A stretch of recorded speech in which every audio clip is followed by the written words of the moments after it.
Pilha de Gibis.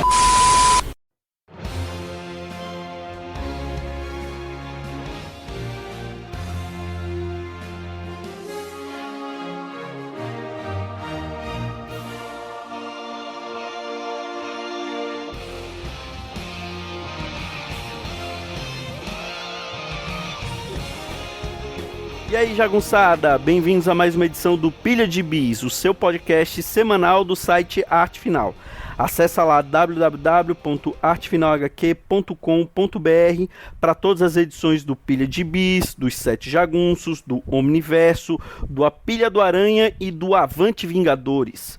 Nós estamos também em todas as redes sociais, é só procurar por @artefinalhq no Twitter, no Instagram e no YouTube.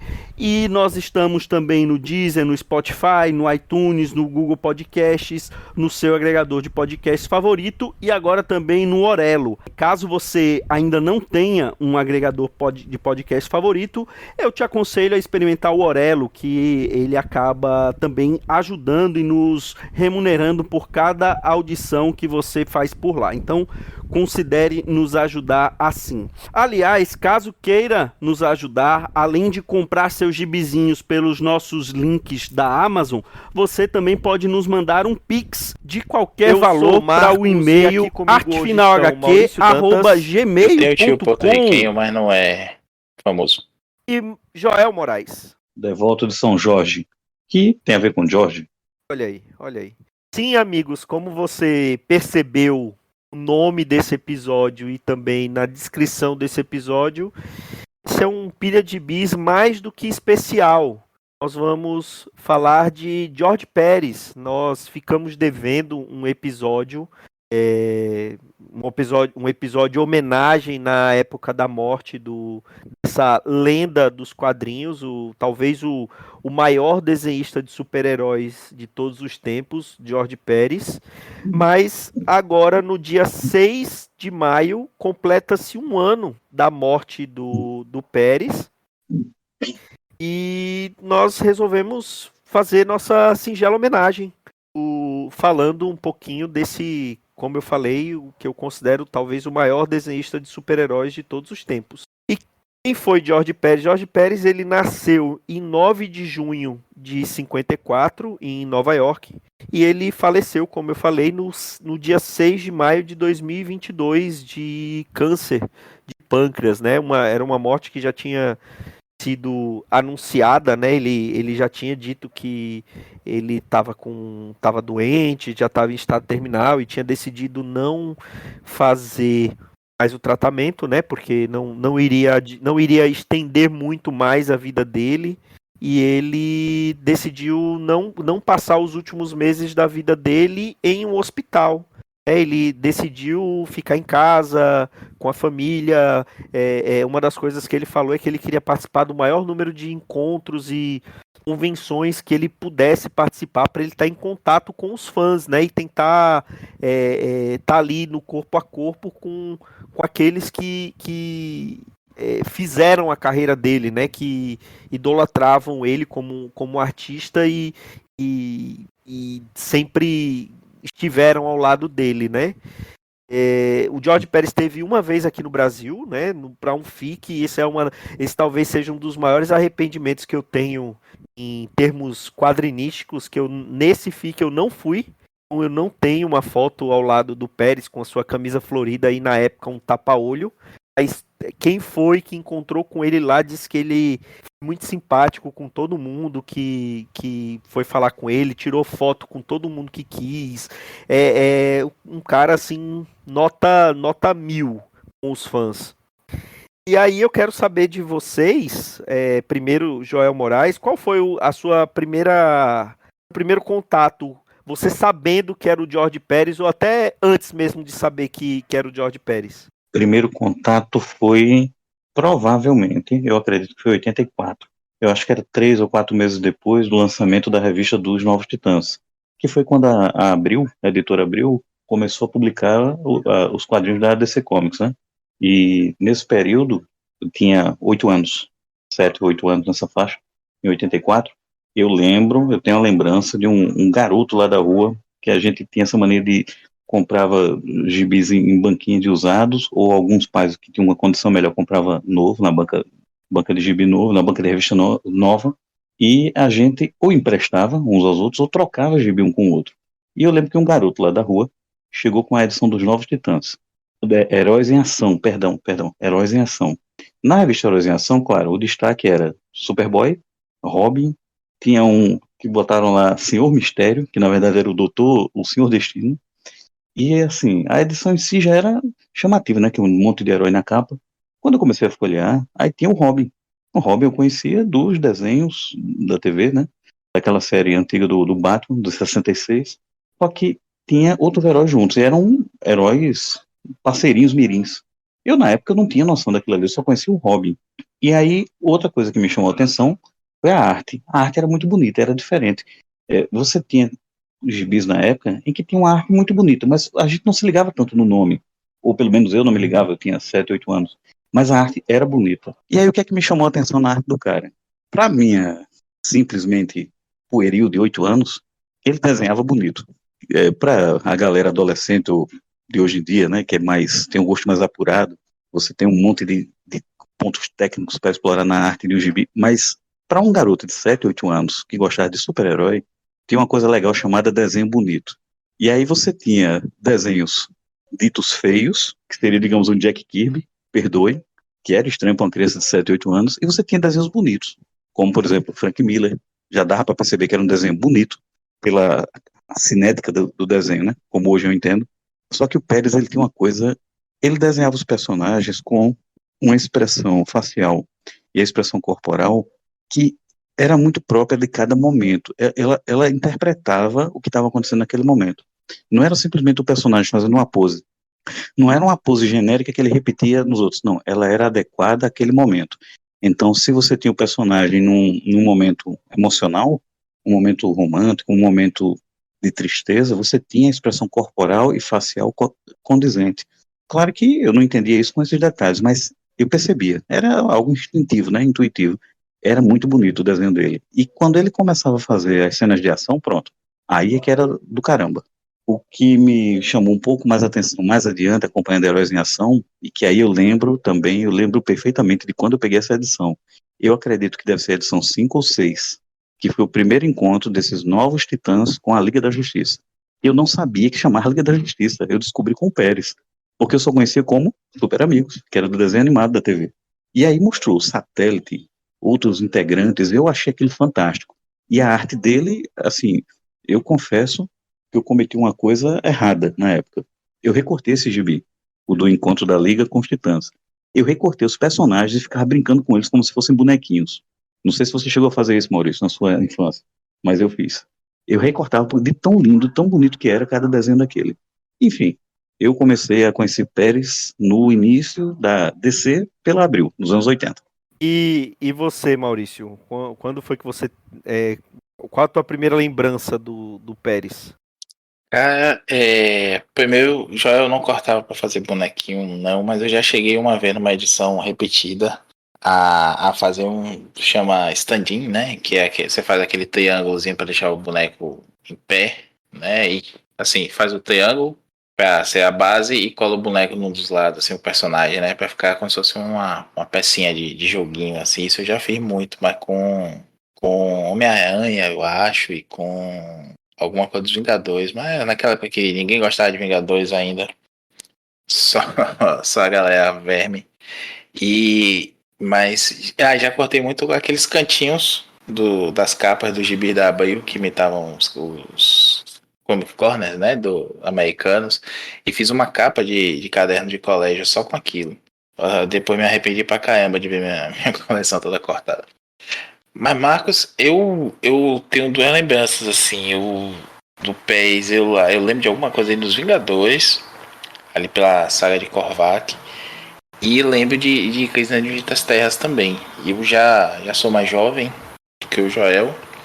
A minha primeira versão de Crise não foi nas mensais da Abril na época, não, foi naquela versão em 3 volumes, que a Abril republicou, acho que foi a primeira republicação da Crise aqui.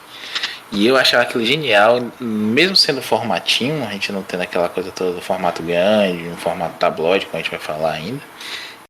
Mas é um negócio sensacional. Chamava a atenção isso que o Joel falou, assim. A forma como o PES tinha uma figura para cada personagem. Não é um template, assim, um basicão e é o mesmo corpo, o mesmo tipo de corpo, a mesma cara para todo mundo. Ele tinha expressões faciais para cada um, expressões corporais também, e ele não economizava. Você via aqueles quadros lotados de gente, assim, que devia ser difícil até de colorir na versão brasileira, porque ainda é reduzida, né, para formatinho. E, pô, a crise mesmo, a primeira vez que eu li em formato americano foi pela Panini, aquela versão que a Panini lançou em 2 edições, com capa desenhada pelo Pérez e finalizada pelo Alex Ross.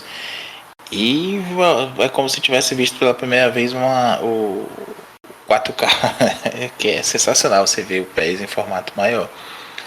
Mas só um detalhe, acho que eu já comentei isso em outros programas também, eu não me ligava no começo em personagem ou em nome de desenhista, até que eu vi o Alex Saviuk desenhando o Aranha, e ele sempre gostava de desenhar o Aranha de baixo para cima, e é o único que não fazia aquela cara de bola do Aranha de todos os jeitos, né? Ele fazia o desenho do queixo, a garganta, o gogó, né? Chegando na parte de baixo da máscara e tudo mais. E aquilo começou a me chamar a atenção que as pessoas desenhavam diferente, não é como Turma da Mônica, que todo mundo tinha que fazer o mesmo traço. E aí eu comecei a ver o dos outros personagens, dos outros autores, dos outros desenhistas e começar a sacar isso, como cada um gostava de desenhar, como fazia, comparar como cada um fazia a estrutura corporal, dobrar o joelho, como é que os caras desenhavam o joelho, que ia aprender a desenhar também. E o Pérez sempre deu aula nisso tudo, né? É um cara que, se você voltasse para ver, pô, como é que o Jorge Pérez faz um cara todo agachado com o joelho quase batendo no queixo, e você olha lá, a gente sabe, ele não é esse cara de anatomia perfeita todo, mas o que ele botava no papel com o lápis dele é convincente pra caramba, não precisava ser perfeccionista. E essa coisa que o Joel falou também da figura, né, ser bonito, os personagens serem bonitos, não bonito no sentido de um ideal heróico só, beleza, que estava muito em alta isso, mas falo pela época, né, mais clássica ainda e tudo, mas é porque é bem feito. Eu aí equiparo aquela coisa que todo mundo fala do Garcia Lopes, né, o Zé Luiz Garcia Lopes, porque os dois têm essa coisa de um traço clássico, um traço que cai bem. Ele não imagina um personagem que ele não desenhasse bem. Acho que até o Venom dele, eu não sei se ele já desenhou o Venom, né? Que são provas, né? Saber desenhar o Homem de Ferro, o Venom e mais uns 2 personagens assim que são muito específicos, coisa. E eu não sei, eu nunca vi ele desenhar mal um personagem. Você dizer assim, esse não ficou legal, não. Não me recordo. Eu desafio aí os ouvintes a responder a gente nas redes sociais, dizendo: você já viu um personagem que não ficou bom no traço do Jorge Pérez? É quase impossível, né? E uma coisa interessante do Pérez, que eu acho que talvez na época ali dele, desse auge dele, talvez um outro desenhista que estava no seu auge era o Byrne, né? Só que o Byrne, não me interpretem mal. Eu gosto muito do Byrne. Eu acho que quando ele estava ali no auge dele, ele também era muito bom, mas ele tem um defeito que os rostos do Byrne são muito parecidos, né? Se ele desenhar o Bruce Wayne ou o Clark Kent, você não tem muita distinção. Muda detalhe do penteado só. Ou o Capitão América é a cor do cabelo, detalhe do penteado. E o Pérez não. O Pérez ele consegue diferenciar o rosto dos personagens, né? Foi quando ele começou a desenhar também, quando ele foi para os Titãs, ele desenhava como adolescentes ou jovens adultos, né? Porque antigamente desenhavam como crianças os sidekicks, né? E eles já estavam um pouco mais velhos. Foi o Pérez que deu essa mudada no visual deles, né? E aí, respondendo também a minha própria pergunta, eu acho que a primeira vez que eu tenha notado o Pérez foi justamente na crise. Eu tinha aqueles encadernados que a Abril lançou em 3 edições, que vinha toda a minissérie da crise, né? Eu acho que isso aí já foi uma segunda publicação da da Abril, eu lembro dele também em Titãs, mais especificamente no Contrato de Judas, que eu tinha também aquela ser especial da editora Abril, que vinha o Contrato de Judas durante muito tempo. Foi assim, a minha história preferida de todos os tempos era essa. E só que assim, era numa época assim que eu não sabia de nome, também de nome de autor, não, você não se ligava muito nisso. Aí depois, ficando um pouquinho mais velho, você começa a prestar atenção nisso e começa a entender e ver quem são aqueles autores, quem são aqueles desenhistas e escritores que você mais gosta. Então, e a capacidade que o Pérez tinha de desenhar personagens diferentes e você saber que são personagens diferentes, precisando se valer do uniforme ou da cor do cabelo para saber que eles são diferentes, era impressionante, né? Ainda mais pela quantidade de personagens que ele conseguia colocar num quadro, numa página, né, Joel? E tudo isso que vocês estão falando aí, eu fiquei lembrando agora de algo que não estava nem na pauta inicial, mas que me permitam dizer agora. Se quiserem botar na edição depois, mas enfim. Duas coisas que eu descobri com o Pérez. Isso quando eu já estava, digamos, com 10, 11 anos, 12 anos de idade. Eu ainda era um leitor muito exigente de uma maneira infantil, que era o seguinte: eu ficava constrangido, consternado, revoltado quando eu pegava um gibi com a capa do Pérez e ele não estava desenhando dentro. Eu descobri essa frustração com o Pérez. Eu não tinha isso com outros desenhistas. Por exemplo, na época da invasão, quando saiu aqui no Brasil, eu fui seco em uma banca de um bairro de Maceió chamado Farol, lá na Praça do Centenário. Essa banca nem existe mais. Eu fui seco lá para comprar uma edição de DC 2000 que tinha na capa a Mulher Maravilha, o Soviético Supremo e o Gardner, o Lanterna Verde Gardner. Essa capa tinha a arte do Pérez. E se eu não me engano, parece que nessa época essas revistas estavam vindo plastificadas. Eu não sei se o Maurício confirma isso, eu não sei se nessa época estava vindo plastificado, mas parece que essa edição estava plastificada. Comprei na maior alegria do mundo. Quando eu abri, era desenhos de um tal ou uma tal de Chris Marinan. Eu quase rasguei a revista. Eu fiquei numa frustração tão grande no mundo, vocês não imaginam. Na minha imaturidade, eu fiquei frustrado, porque eu queria uma revista que fosse com a arte do Pérez, mas só estava na capa. E a outra coisa, que eu vinha observando as falas de vocês e lembrei disso também, é o seguinte: você falou aí da capacidade que o Pérez tinha de desenhar de uma maneira muito característica, muito própria. E isso dele, indo um pouco além, indo já para uma parte técnica que eu fui observando com o passar da minha idade, é uma coisa que eu vi o maior exemplo da arte dele nesse sentido, naquela série Superman, dos 952, em que ele escrevia o roteiro, os diálogos, mas quem desenhava não era ele, era o Jesus Merino. Só que o Jesus Merino desenhava sobre os layouts dele, ou seja, ele apenas rabiscava, sendo que o rabisco do Pérez, para fazer a composição dos personagens, com enquadramento do painel, o Jesus Merino seguia à risca, e você percebe isso porque Jesus Merino, antes e depois, nunca conseguiu desenhar daquela forma.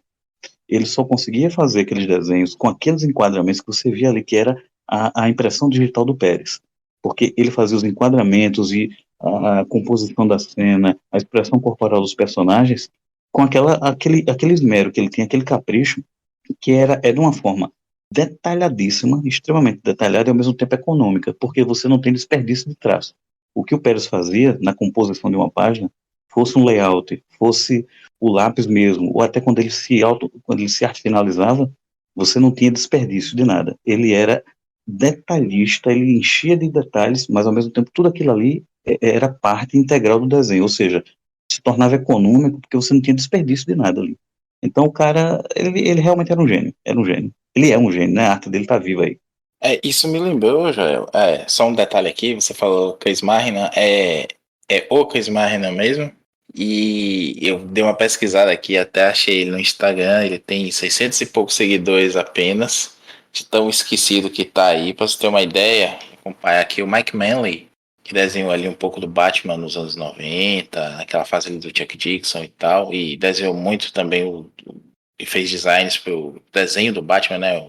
A série E animada do é o Bruce Timm. desenhista do Falcão de Aço também, né? Aquele Dark Também, Hawk, isso, né? bem lembrado, ele é o co-criador do Dark Hawk. Falcão de Aço. E o Mike Mallon tem 10 mil seguidores, o Chris Marinan tem 600. Então, o cara realmente não... É decepcionante você imaginar que o gibi vai ser desenhado pelo Pérez e não é.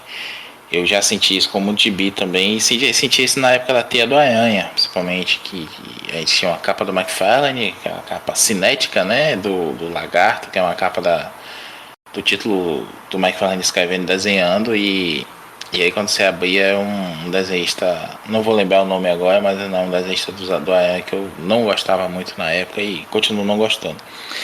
E bem lembrado também, o Pérez é um artista de quadrinho completo, né? Escrevia, desenhava e finalizava. Eu, inclusive, li pela primeira vez o meu volume da Panini do que aconteceu o Homem de Aço, que é aquele volume que junta, né, a última história do Superman Pré-Crise com o Iron que tinha tudo, e uma história curta, uma outra história do Moore com o Superman, que é aquela do Monstro do Pântano.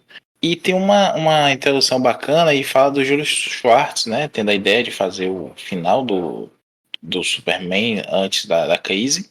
E aí ele chama o Moore intima ele, né? Chega pertinho do ouvido dele e diz assim: se você não me der essa história para escrever, eu te mato. e ele chama o Kurt Swan, que sempre foi, até a época, né? O desenhista do Superman. E aí ele chama o Pérez. O Pérez, na verdade, quando sabe da história, ele diz assim: pô, você tem que me botar nisso aí. Eu tô até com essa edição aqui perto, eu vou ler esse pedacinho aqui que é bacana. Que o Júlio Schwartz comenta, né? O George escutou dizer que eu estava me despedindo do Superman e sempre quis arte finalizar uma história do Kurt Swan. E o Pérez concorda, aspas, foi um sonho realizado para mim, finalmente arte finalizar o lápis do Kurt Swan, especialmente na sua última história, e trabalhar com Alan Moore. Como todo mundo, eu cresci lendo o Superman do Kurt, então foi excitante trabalhar com ele dessa forma. Trabalhar com ele na criação dessa história tornou-a ainda mais especial. Infelizmente, acho que assim, o Kurt Swan já estava com o traço um pouco datado para essa época, e o Pérez só finaliza a primeira parte da história, são 2 edições, né? A segunda é finalizada pelo Kurt Scheffenberger, que eu não tenho muita referência dele não, e é bem abaixo mesmo do que o Pérez faz na primeira. O Pérez, como finalista, ainda é um finalista generosíssimo, porque melhorava a arte de todo mundo. Como desenhista, é um cara que não tinha preguiça, desenhava tudo, desenhava bem, enchia o quadro de página, como você falou, Joel, ele não é exagerado, mas é exuberante. Você achava, se você pegar hoje qualquer gibi dele para reler, você ainda acha detalhes que você não conhecia. E ainda é um escritor bacana, assim, não revolucionou completamente nada, mas fez um excelente run na Mulher Maravilha, né, pós-crise. Teve ali alguns stints de runs em outros títulos.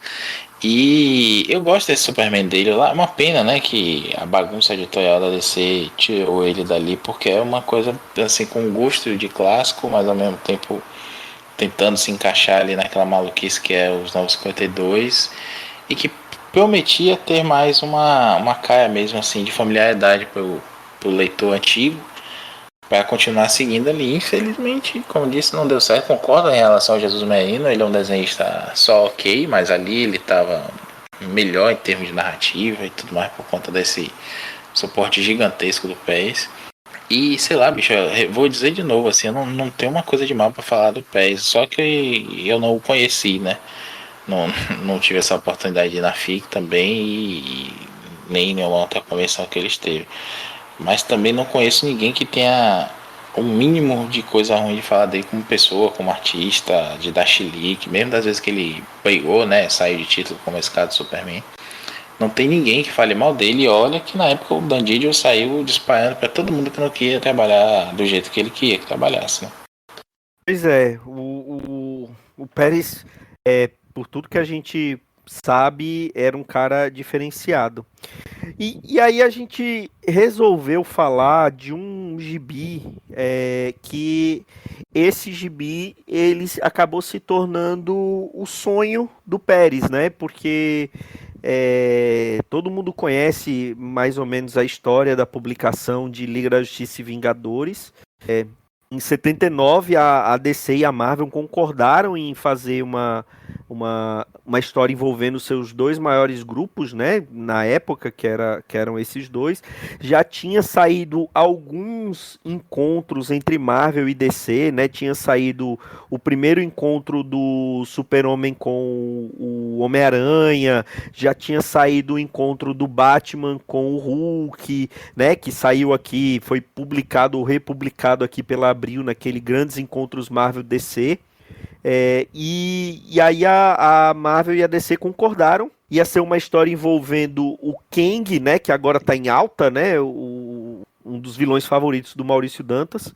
E o Senhor do Tempo, que apesar de não ser um vilão da Liga da Justiça, mas é aquele vilão viajante do tempo, então daria para fazer uma parceria com o Kang, né? A história ia ser escrita pelo Jerry Conway e ia ser desenhada pelo Pérez. Só que aí o Pérez ainda começou a trabalhar na história, ele chegou a desenhar 21 páginas para esse projeto, ali por volta de 81 a 83. Estava previsto para publicar em meados de 83 essa história. Só que aí, né, briga editorial, Jim Shooter, para variar, não saiu, né? Não teve não chegou a ter esse encontro, né? Aí teve a criação do Esquadrão Supremo, né? Que é a cópia da Liga da Justiça na Marvel. E acho que a própria DC deve ter feito alguma coisa também nesse sentido. Eu sei que muito tempo depois, na Liguinha, tinha aqueles personagens, né? O Adna, o Gaio e a Feiticeira de Prata, né? Que eram também... Esses daí, Marquito, são num ciclo de histórias que teve, que era o seguinte, até onde eu pude ler a respeito. As duas editoras eram concorrentes, né, eram rivais. Nos anos 60, né, obviamente, nos anos 70. Só que os artistas, eles eram amigos, alguns deles. Então, por exemplo, tinha uma brincadeira que era recorrente e aparecia muito no Gibi dos Vingadores do Roy Thomas, que era de um festival anual de uma cidade que realmente acontecia nos Estados Unidos, eu só não lembro o nome da cidade, em que tinha uma parada, um desfile de pessoas vestidas como vários personagens, inclusive super-heróis. E o Roy Thomas chegou a fazer 2 ou 3 histórias, se eu não me engano, na revista dos Vingadores, nos anos 60, mostrando esse festival, incorporando dentro de alguma história, e aí mostrava personagens vestidos como os heróis da DC. Seriam moradores da cidade vestidos como heróis da DC. Era o mais próximo que tinha de mostrar personagens da DC encontrando com os da Marvel. E eu acredito que foi mais ou menos em Avengers 65, 50, 60, 70, onde eles criaram a versão deles da Liga da Justiça, que era o Esquadrão Sinistro na época, e que nos anos 70 se tornou o Esquadrão Supremo. Então eles eram literalmente versões mesmo. Você tinha o Hyperion, que era o Superman, você tinha o Falcão da Noite, que era o Batman, e por aí vai, né? A Princesa do Poder era a Mulher Maravilha. Por sua vez, na revista da Liga da Justiça, na fase do Satélite, acho que foi o Steven Englehart. Acho que foi o Steven Englehart. Ele já tinha feito Vingadores, e na Liga da Justiça, na revista da Liga, ele foi para lá, fez um período, ele teria criado esses heróis o nome do planeta, parece que é Angkor, eu não sei se é Angkor o nome, que é onde tem o Indina, o Andisna, às vezes muda o nome, tinha a Feiticeira de Prata, tinha o Capitão Veloz, tinha o Gaio, que era como se fosse um pequeno homem-pássaro, que seria o equivalente do Homem-Formiga, ou da Vespa. Então, assim, eles realmente já tinham feito, assim, como era uma provocaçãozinha, né, uma paródia, na Marvel era o Esquadrão, e na DC era esses heróis, que eram os heróis de Angkor. E que, como você falou, eles reapareceram nos anos 80, depois da crise, na revista da Liguinha, né, da Liga da Justiça do DeMatteis com o Giffen. Ó, esse crossover aí tem uma história bacana. Esse vale até um programa a mais só sobre esse crossover aí, já que é o primeiro crossover não oficial entre a Marvel e a DC. O Jamerson, há algum tempo até fez essa brincadeira, né, no Twitter, perguntando pra galera qual seria o primeiro crossover das editoras. E vai além aí, porque tem uma história que se passa pelas 6 edições pelas quais aparece esse gibi. Enfim, essa parada aí, né, dos personagens. Então é um crossover informal mesmo. E quando os editores descobrem, quebra o pau com ele e, enfim, com os autores, né? Porque todo mundo saía para tomar cerveja junto e frequentava ali os mesmos estúdios dos amigos, o estúdio do Neil Adams, né? Que é um efervescente lá de artistas aparecendo, trocando ideias, trocando técnicas e tudo mais. Então os caras eram amigos, se falavam, fumavam a maconha deles juntos, tomavam cerveja, enfim. O que quer que fizessem por lá. E isso gerou uma treta grande mesmo aí. Mas eu queria falar do PES nos Vingadores. Que ele tá naquela época que o Jim Shooter escreve, né? E todo mundo é bruto pra cacete. A gente já comentou isso até no Sete Jagunços da saga de Korvac, né? Que todo mundo tá pagação e todo mundo. Outro dia eu até postei aí no grupo da gente do WhatsApp uns quadros disso. E, pô, bicho, é um desses bons que a gente tinha ali na época, mas o PES sempre se destacou nesse aspecto de. É bonito você ler um gibizinho dele. Eu gosto muito dos Vingadores dele com o Busiek, eu sou fãzaço do Busiek, vocês sabem. Mas o PES torna tudo melhor. Se fosse um gibi dos Vingadores do Chuck Austin, desenhado pelo PES, a gente leria e acharia melhor do que é de verdade. Porque é legal demais aquilo. Pega aí o Desafio Infinito, por exemplo, que também é um gibi que talvez um pessoal com um pouco mais novo que a gente teve esse pouco meu contato com o PES pelo Desafio Infinito, né? E o PES larga no começo, o Ronlin, eu sei que o Joel não gosta dele, mas eu acho que é um desenhista genérico bem bonzinho. O Ronlin assume ali a história e leva até o final com maestria.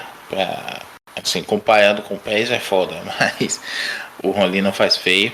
Mas aquelas sequências desenhadas pelo PES na primeira metade do primeiro volume que a Baio publicou aqui, aquela queda do avião, a Mulher Maravilha, que Mulher Maravilha, a Mulher Hulk, naqueles requadrozinhos assim, narrando em off o avião chegando, ela tentando segurar o avião que cai, logo depois que o Thanos dá o estalo dos dedos, né? Pô, aquilo é muito bom de narrativa. E só fazer uma notinha aqui também, em relação ao Burn, eu concordo, Marcos, eu adoro o Burn também. Quem não gosta do Burn nesse podcast tem que ir para um outro podcast aí famosinho que é de haters do Burn. Ficar lá de castigo por um bom tempo. E não voltar nunca mais. E eu gosto demais do Burn. Eu acho que o Burn conta uma história como ninguém. Ele é um ótimo desenhista também. Mas o Burn cai muito em fórmulas. Tanto essa coisa dos visuais, né, dele repetir, de poses, até algumas disposições de quadro e de página mesmo, de layout. Não tô dizendo que ele é preguiçoso, veja, mas eu acho que o PES é mais artesanal, o PES não usa molde, o PES não aproveita nada, ele faz sempre do zero as coisas ali, você não vê dois personagens dele com a mesma pose, é isso. Agora o Bunny também é gênio de narrativa, dentro do seu estilo também, não tenho o que falar, são estilos diferentes aí, mas são dois autores que eu gosto muito, como escritores, como desenhistas e como finalistas também. O Bunny tem alguma coisa de finalista lá do comecinho da carreira dele, que é bacana. Agora o cara é tão gênio forte que ele imprimiu o estilo dele mesmo e sobressair até sobre o do desenhista. Diferente do PES. O PES reforça e melhora o desenhista, mas não muda até as para parecer ele, não. Já o Burn já fez isso, sim. Antes que vocês comecem oficialmente a falar de Liga da Justiça e Vingadores, a minissérie mesmo, só uma última desvirtuada. Já que vocês falaram tanto aí do John Byrne, uma das maiores alegrias que eu tive na minha adolescência foi ver aquela edição, eu acredito que é Action Comics 600, quando anunciaram, quando eu peguei, que eu olhei que era arte e arte final, Jorge Pérez e John Byrne. Rapaz, aquilo ali foi o equivalente para quem viveu nos anos 60, eu acredito, se tivesse tido um show do Elvis com os Beatles. E agora Maurício Dantas vai xingar o Joel porque ele não gosta dos Beatles. Eu perdoo. Obrigado aí por me perdoar. Inclusive essa história de Action 600 saiu na saga do Superman, né? Eu não recordo agora o número, acho que é 11 ou 12. 10. 10, pronto. Fica aí a informação e o link, né, Marcos, para acompanhar pelos nossos links e nos dar um trocadinho. Sim. E, inclusive... do caixa registradora. Inclusive já se tinha essa noção na época, né, Joel? Eu tava até dando uma olhada aqui, na capa tem, né, por Burn e George Pérez, com uma exclamação no final. Pois é. Eles sabiam a maravilha que estavam botando nesse gibizinho aí nas bancas naquele mês. Bom, voltando à Liga Vingadores, quando chegou ali em 2002, as editoras voltaram, né, finalmente chegaram a um acordo, isso aí já pós todos aqueles encontros que tiveram, pós Marvel versus DC ali nos anos 90, pós Amálgama, pós tudo aquilo, mas ainda faltava um encontro Liga da Justiça e Vingadores, e aí, em 2002, eles chegaram a um acordo. E a história seria escrita pelo Busiek, que o Maurício falou, e desenhada pelo Pérez. O Pérez, inclusive, depois dele ter desenhado aquelas páginas nos anos 80, todo o contrato que ele fazia, ele deixava lá uma cláusula dizendo que se fossem lançar Liga e Vingadores e ele fosse chamado, ele estava liberado de qualquer trabalho que ele estivesse tendo na época para poder fazer o Liga e Vingadores. Então, todo o contrato que ele assinava, ele já deixava essa cláusula para que ele não deixasse de desenhar essa história por conta de algum problema contratual. Não, mas convenhamos também, né? Tinha que ser um editor muito escroto que não gosta de gibis. Pra não liberar um George Pérez pra desenhar um gibi desse. Né? Mas tá certo de botar no contrato dele, né? E se eu te disser que era pro Mark Waid ter feito essa história junto com o Busiek, e ele não foi liberado porque ele tinha um contrato de exclusividade com a Crogen na época? Olha Pois aí. bem lembrado. Bem lembrado, é verdade. Imagine o cara deixar de participar de ter o nome dele numa obra histórica dessa indústria vital, como sempre fala o Marquito, por conta aquela arapuca chamada Crossgen. Não, eu acho que o Wade até hoje deve ser uma mágoa que ele carrega com ele mesmo, um arrependimento. É mesmo, bicho. A Crossgen. Vamos falar um dia disso, Marco. Esse não é esse. Vamos sim. Fica aí, fica a dica para um próximo Pilha de Gibis. E aí, finalmente. E começou Liga da Justiça e Vingadores, né? Começamos Liga da Justiça e Vingadores. Em 2003 sai Liga da Justiça e Vingadores número 1. Seria uma minissérie em 4 partes.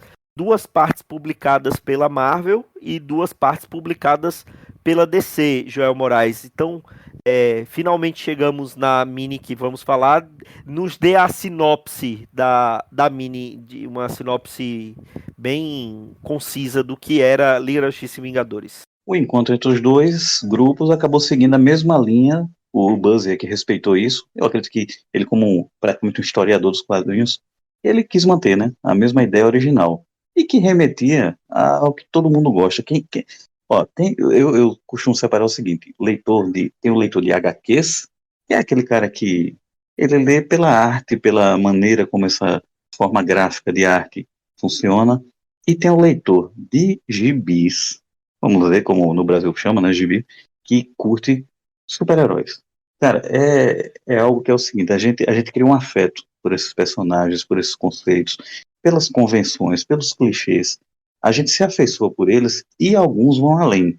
Alguns se afeiçoam pelo que acontece com esses personagens. Muitos deles são novelas que não acabam nunca. São novelas que praticamente você está sendo o seguinte: você está sendo, no bom sentido, um voyeur de um universo, de vidas. Você acompanha o que acontece com eles. Inclusive, quando eles estão tendo as histórias deles narradas por péssimos escritores ou péssimos desenhistas, mas a gente acompanha essas fases e basicamente o que foi feito, o plot, a trama, honrou tudo isso que a gente gosta. Foi uma celebração de tudo isso. Você tinha as duas equipes, cada um vivendo no seu planeta, você tinha ameaças dos dois planetas, as duas ameaças se juntavam e essas duas ameaças acabavam provocando o encontro das duas equipes.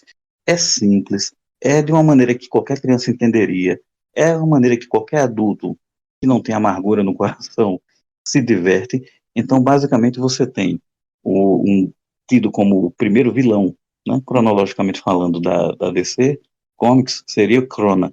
Ele faz parte da raça dos Guardiões e ele é um cientista louco. Só que um cientista louco elevado à última potência. Com pretensões cósmicas, ele quer desvendar tudo, ele quer descobrir as origens de tudo, e haveria uma maldição, né, uma regra universal na DC de que ninguém poderia ver o início de tudo. ele foi usado em Liga Vingadores como sendo o que dá o estalo, é ele que toca fogo em tudo. Nisso surge um personagem que não é herói nem é vilão, que é o Grande Mestre. Esse personagem na Marvel, ele sempre foi utilizado como É também o grão-mestre, né? Que que é aparece, dos né? Que ele anciões é do universo. é um dos anciões do universo. Isso, Ele é o arquiteto do exato. Torneio dos Campeões, que foi o primeiro Isso. crossover, né? Que existiu, foi o Torneio dos Campeões. É, apare... Ele é uma muleta. Ele é a melhor muleta, uma das grandes muletas que a Marvel tem, que é o seguinte, ó, a gente precisa criar determinada história. Não, joga esses caras lá e eles vão criar confusão porque sim. Porque eles são quase como se fossem forças da natureza. Então você tem Isso. o Crona, você tem o Grão-Mestre, ou Grande Mestre, né? Como às vezes, eu acho que na Abril era Grão-Mestre. E na Planeta que deve ter ficado Grande Mestre. Não, Você tem esses grão-mestre personagens. também, grão-mestre. Isso, acho que é isso mesmo. Pronto. E aí o que é que acontece?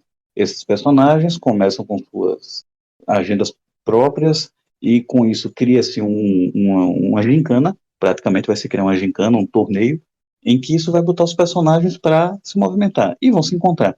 Se você olhar por esse lado, a trama em si, ela não é simplória nem pífia, mas ela é assim, é rasa, como era de se esperar, por quê? O que você quer numa história como essa é ver a ação, a interação, ver o resultado de personagem tal encontra personagem tal. E aí? Isso multiplicado, no caso, por centenas de personagens. Esses dois vilões, eles não têm. Não adianta exigir, cobrar muito deles. Você queria ver esses personagens se encontrando. Eu precisava apenas de uma desculpa. A desculpa foi boa, funcionou. E aí, meu amigo, daí pra frente, nessas 4 edições, a gente teve momentos épicos. E além desses elementos, né, de torneio, tem aqueles elementos ali de mangá também, né, Maurício Dantas? E que atrás de objetos de poder, 6 objetos de poder de cada um dos universos, né? Aparece também o Metron nessa história, que aparece o grão-mestre para os personagens da DC, né? A nova Não, da DC, ele é isso. aparece primeiro para os É da DC. personagens da DC e aparece o Metron para os Vingadores para poder falando que está tendo um ser um ser está tentando destruir os universos porque começa com algumas incursões, né? Aparece o Lobo contra a Guarda Imperial Shi'ar, né? Ele quase massacrando o Império Shi'ar. Aparece luta aparece os Skrulls os armeiros de Quard, sei lá, aparece. Lembrando que logo no começo, a introdução da história, você tem dois conceitos bem clássicos da Marvel e da DC. O primeiro é aquele planeta do Arkon Magnífico, que era o inimigo dos Vingadores. O planeta é destruído por Krona, que ainda não se sabe que é o Krona, né? É só uma figura cósmica. E na sequência você tem a destruição do planeta Quard, o planeta dos armeiros de Quard. Sim. Inclusive nesse momento até hoje, acho que é o Sindicato do Crime. O O Sindicato do Crime. Sindicato do Crime aparece também. Enfim, aparecem vários elementos de um universo no outro, né? Aí começam as incursões que você falou aí. Eles vão misturando e de uma sacada muito boa, do tipo, você tem, como você falou aí, se eu não me engano, parece que são os Skrulls ou os Shi'ars invadindo Tanagar. Aí Não, você tem o Lobo são invadindo o Império Shi'ar. são os Skrulls contra os Tanagarianos. Aí o Lobo detonando a Guarda Imperial. Isso, Shi'ar, Sozinho. isso. Tem algumas incursões, né? Que eles não estão entendendo direito o que está acontecendo ali. E aí tem essa parte que é mangá, né, Maurício Dantas? Esse negócio de recolher artefatos é Dragon Ball, né? É. Total. Mas, pô, é divertido, bicho. E como é divertido, sabe? As sacadas das histórias, assim, você tem um cara como isso aqui pela frente, né? Na frente desse projeto, é garantido que o cara vai ser o fiel, né? Honesto ali com esse leitor que sonhou com esse gibi há décadas. Foi a versão do gibi de um Vingadores Ultimato, né? Que é tudo que a gente queria ver na tela. Naquela época a gente nem imaginava, né, que ia ter um Pois Vingadores é. Ultimato na tela, né? Pois Essas é. sacadas aí, como você falou, e as incursões, já proporcionaram aqueles momentos que foram fantásticos, do tipo, você vê o Wally West, né, que era o Flash na época, ele sendo catapultado, eu acho que é até usando a esteira cósmica, né, do Barry Allen. Sim, sim. Acho que é isso. E ele usando um equipamento, né? Ele é catapultado para o universo Marvel. Quando chega lá, ele encontra um mutante sendo perseguido, que é uma realidade da Marvel, por uma multidão de preconceituosos. Quando ele tenta correr, ele cai. E aí ele para. Peraí, esse mundo não tem a força da aceleração, a speed força. Ou seja, Bicho. é o tipo de coisa, bicho. Isso é muito massa. Isso é perfeito pro nerdzinho que fica especulando, né? E aí o Mercúrio dá um cacete nele, porque o Mercúrio sempre foi muito lento em relação a um Flash, né? Assim, pelos E, feitos, todo mundo fazia esse crossover aí. E aí de repente você vê os dois brigando e aí o Mercúrio vai ter isso, depois ele vai tentar acessar a força da aceleração quando tá no universo DC. A questão que as terras são diferentes, né? A Terra DC é maior porque tem mais cidades, tem mais Isso. países E, fictícios. eles falam isso, né? Que eles começam, ué, cadê Metrópolis, né? Cadê Keystone? Cadê. Porque o Flash, quando faz isso, ele tá em Keystone, né? Só que aí ele vai para o mesmo ponto na Terra da Marvel, ele falou, ó, é quase uma vila.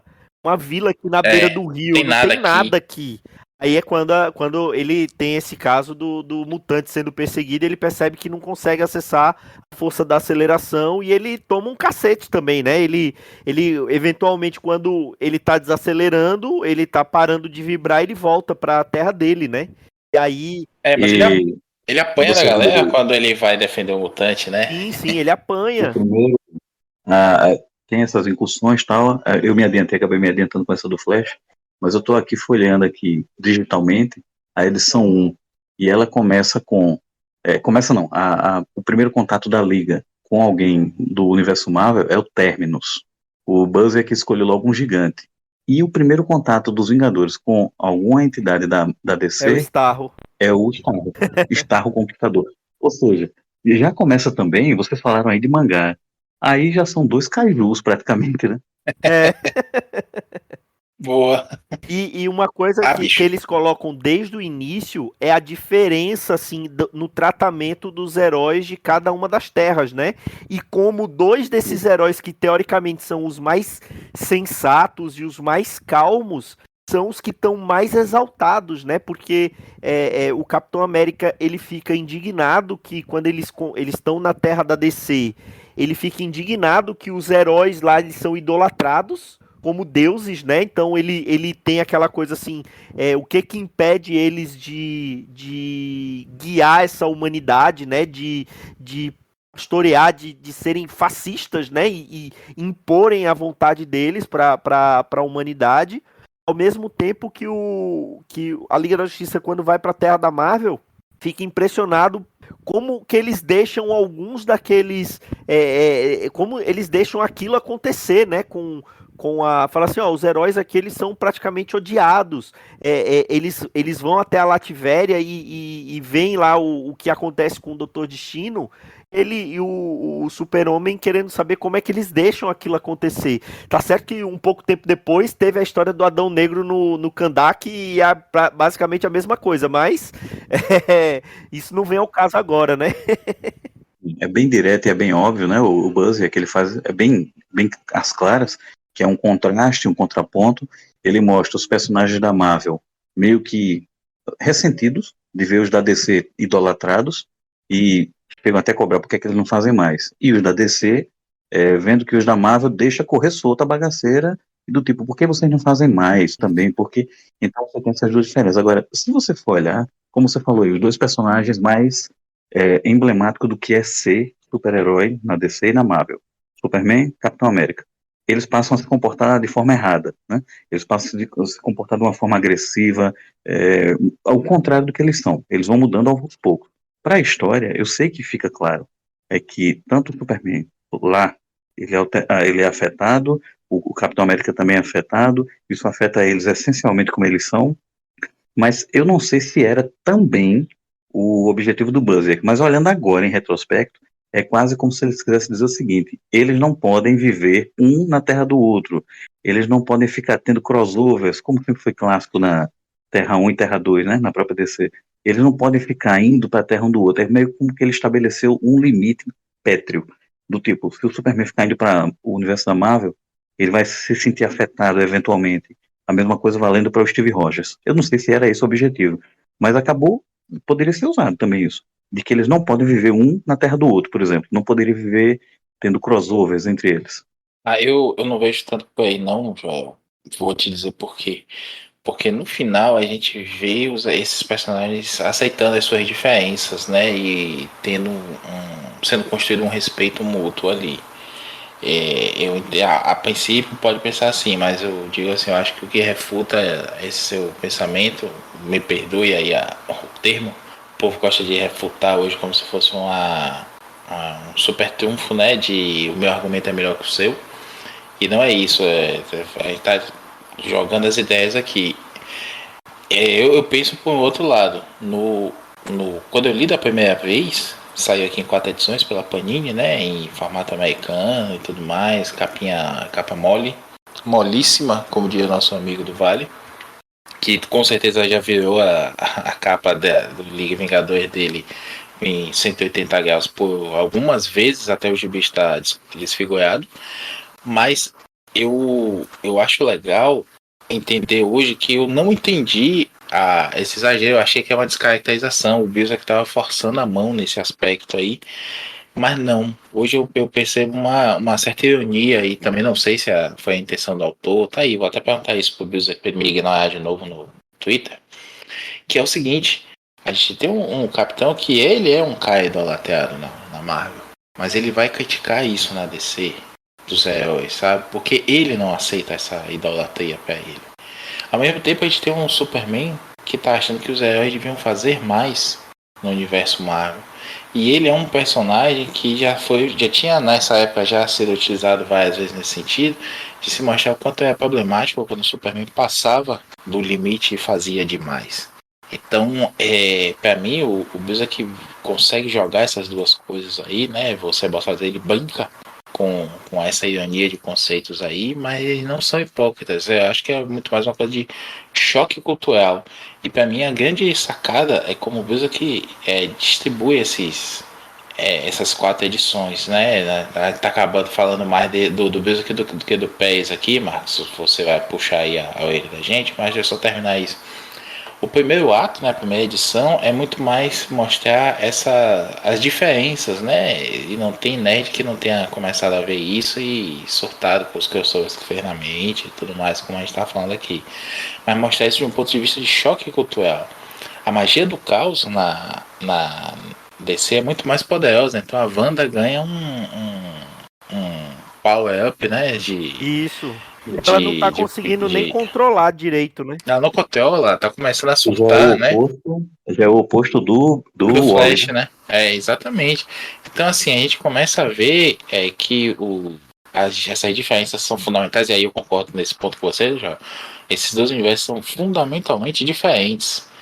E isso choca eles, né? É como ver um espelho distorcido. Cada um só consegue enxergar o que tem de ruim no outro. E não deixa de ser um metacomentário aí ao leitor, né? O Marvete doente que não vê nada de bom na DC, o DC-nauta doente que não vê nada de bom na Marvel. Enfim. E aí no segundo ato, a segunda edição, a gente vê o pau comendo, né? Que é o cacete ali que os heróis dão uns nos outros, aquelas histórias todas. Eu continuo dizendo, pra mim, a única falha desse gibi é o Superman segurar o martelo do Mjolnir daquele jeito, né? Vulnerável à magia que é. Mas é a magia de outro planeta, de outro universo e tudo mais, enfim. Tem esses argumentos aí, mas eu não gosto não. Eu entendo que foi um mandate ali, né? Uma decisão editorial. O Superman não podia nunca apanhar dos outros heróis, pra isso não virar nem se existia esses memes todos na época, né? Nesse conceito de meme é tão popularizado. Mas na terceira edição a gente já vê o outro lado, né? São os heróis trabalhando juntos. Vai misturando as realidades ali até eles perceberem que tem alguma coisa errada e sair daquele pesadelo ali, que é uma baita estrutura clássica, né, de personagem. O primeiro arco do PES nos Vingadores é isso, né? Eles acordando de um sonho, de uma realidade distorcida também. A gente já viu isso com X-Men, com todos os personagens possíveis. Todos os grupos, né? E é um tropo bem legal de se ver, ainda mais misturando Marvel com DC nesse caso. E no último são eles juntando as forças mesmo e caindo na porrada contra os vilões, que isso eu acho que foi muito bem escolhidos também, que eu falo com vocês. Então o Berserk Pass consegue fazer aqui um carnaval, né? Um all-inclusive aqui de diversão em gibizinho. Que vai ter de tudo. A história não se limita só a botar um contra o outro, ou os dois brigarem um pouquinho e se aliarem. Tem de tudo nesse gibi. Eu sei que você já está aí na parte 4, você deu uma visão geral, e eu ainda estou aqui admirando, não tem como não. Você vai olhando essas edições e para. Eu estou olhando aqui o momento em que a Liga chega na Terra do Universo Marvel, e que você tinha falado, né? Eles tomam conhecimento de Latveria, do massacre de Genosha, do o próprio Hulk solto fazendo bagaceira, e aí tem aquele momento que foi fantástico, que é, primeiro, você vê o Pérez desenhando o Justiceiro e desenhando incrivelmente bem. O Justiceiro que ele desenha aqui, eu acredito que já é a versão ali do Garth Ennis com o Steve Dillon. É bem parecido, né? Ele com o casaco, ele de calça mesmo, não é calça colante, ele calça, bota e tal, ele caindo sobre bandidos e atirando. E que o próprio Batman estava dizendo para todo mundo, não se envolvam, não se envolvam. Essa parte é Na sensacional. sequência, na sequência, como o Borracha tá dando um esporro nele. Você faça o que eu digo, não faça o que eu faço. E essa parte é fantástica. Na sequência, você tem o primeiro encontro, que é na Ilha Monstro, que é um conceito do Kirby, né? E a Liga enfrenta eles, consegue pegar o seu artefato, que eu tô vendo aqui, que é o nulificador total do quarteto. E aí tem o primeiro contato deles com os Vingadores, mas é relâmpago. A equipe dos Vingadores vai lá, o Gavião Arqueiro lança uma flecha, pega o invólucro, que está o nulificador. Antes que o invólucro volte para ele, a Mulher Maravilha pega a flecha e toma posse do artefato. Um detalhe que tem aí, que na época eu vi, agora eu estou revendo, isso é o Buzzsack. Agora, claro, acho que a gente não vai saber nunca se foi o Buzzsack ou foi o Pérez que teve essa ideia. Na hora que a Mulher Maravilha, ela é mais rápida do que a flecha, ela pega o artefato, o personagem que diz não, ela, e aí ela dá uma olhadinha com o canto do olho, é o Mercúrio, o Quicksilver, né? Que é o Pietro Maximoff. E ela, para pegar isso, ela usou a velocidade de quem? Hermes, Mercúrio, que É verdade. o... Mercúrio. Quer dizer, são sacadas. É por esse gibi é fantástico, porque isso aí não é à toa. Ela usou a velocidade de Mercúrio, Hermes, e Mercúrio fica aí, do tipo, oh, ele ficou besta, e ela dá uma olhadinha de canto de olho para ele. A Liga da Justiça desaparece e já é transportada para outro local. Esse gibi, ele tem os grandes momentos, tem as coisas épicas e tal, mas ele tem esses pequenos momentos que os caras estavam inspirados demais. E aí tem um encontro aqui, né? Metron, tô vendo aqui o Metron encontrando com os Vingadores, fazendo a sua parte, né? Explicando para eles o que o Grande Mestre já tinha explicado para a Liga. E aí é quando a gente fica sabendo, né, que aí ele também conta quais são, que tem que reunir os artefatos, que a gente não falou aqui quais são, mas falar aqui rapidinho, é o nulificador total, a bateria do Lanterna Verde, o globo de Ra, que é ali, é um artefato ligado com o metamorfo, o livro da eternidade, o bastão de Watumbi, a roda, o sino e a ânfora, que eu não faço ideia do que é esses artefatos. Esses daí são do comecinho da Liga da Justiça nos anos 60. Isso, é verdade. Se eu não me engano, parece que é daqueles 3 demônios. Acho que é isso. Personagens bem obscuros. A máscara Medusa, né, do Pirata Psíquico, a Caixa dos Invernos Antigos, que é ali do Malekith, né, do Thor, o Olho Maligno, que eu também não conhecia esse objeto. É dos anos 70, de Gibi dos Sabe Vingadores. qual? Isso. Vingadores vs Defensores. Aí, É aquele instrumento que é usado, né, que ele tem aquele, se não me engano, parece que são como se fosse uma boneca russa. É um pequenininho dentro do outro, e tem um olho no bastão, acho que é isso. A lança do destino, que é aquele objeto ligado ao Hitler na Segunda Guerra Mundial, que impedia, né, os heróis de pisarem na Europa, né? Também tem muito da história da Sociedade da Justiça. E a manopla do infinito, que na verdade não é bem a manopla do infinito, são as joias do infinito, né? E o cubo cósmico, né? Também tem o cubo cósmico. E explicando para os novinhos que o cubo cósmico não é uma das joias dos infinitos nos gibis. Sim. E tem o livro do destino, né? O destino de Sandman. É que aqui, E aqui tá como livro da eternidade, mas na verdade é o livro do destino. é o livro do destino mesmo. E que cena bacana, bicho, quando você vê o Darkseid com a manopla Sim. do Thanos, hein? Além de toda a brincadeira que se tem ali, né? Do Thanos ser uma imitação do Darkseid e tudo mais, mas você imagina, né? O Darkseid escrotíssimo do jeito que é, com uma manopla do infinito na mão, que porra que ele poderia fazer, e aí ele joga assim fora, tipo, não funciona aqui, né? Ele É vai, porque convencionado em. são joias que alteram tudo, mas não na realidade que ela está, né? Que ela tá na realidade do universo DC. E aí ela não simplesmente não Exatamente. funciona no universo DC. É, pô, isso Seguindo aí. aqui, Mais seguindo aqui, um susto nerd pra gente quando leu isso, né? Porra, faz sentido, é isso mesmo. Tipo assim, em olhando momento aqui, nenhum se joga, em momento nenhum se joga fora, né? Tudo que se foi construído desses personagens, desses artefatos, de tudo isso em prol de um massa velho. Só é massa velho e é fiel a tudo isso.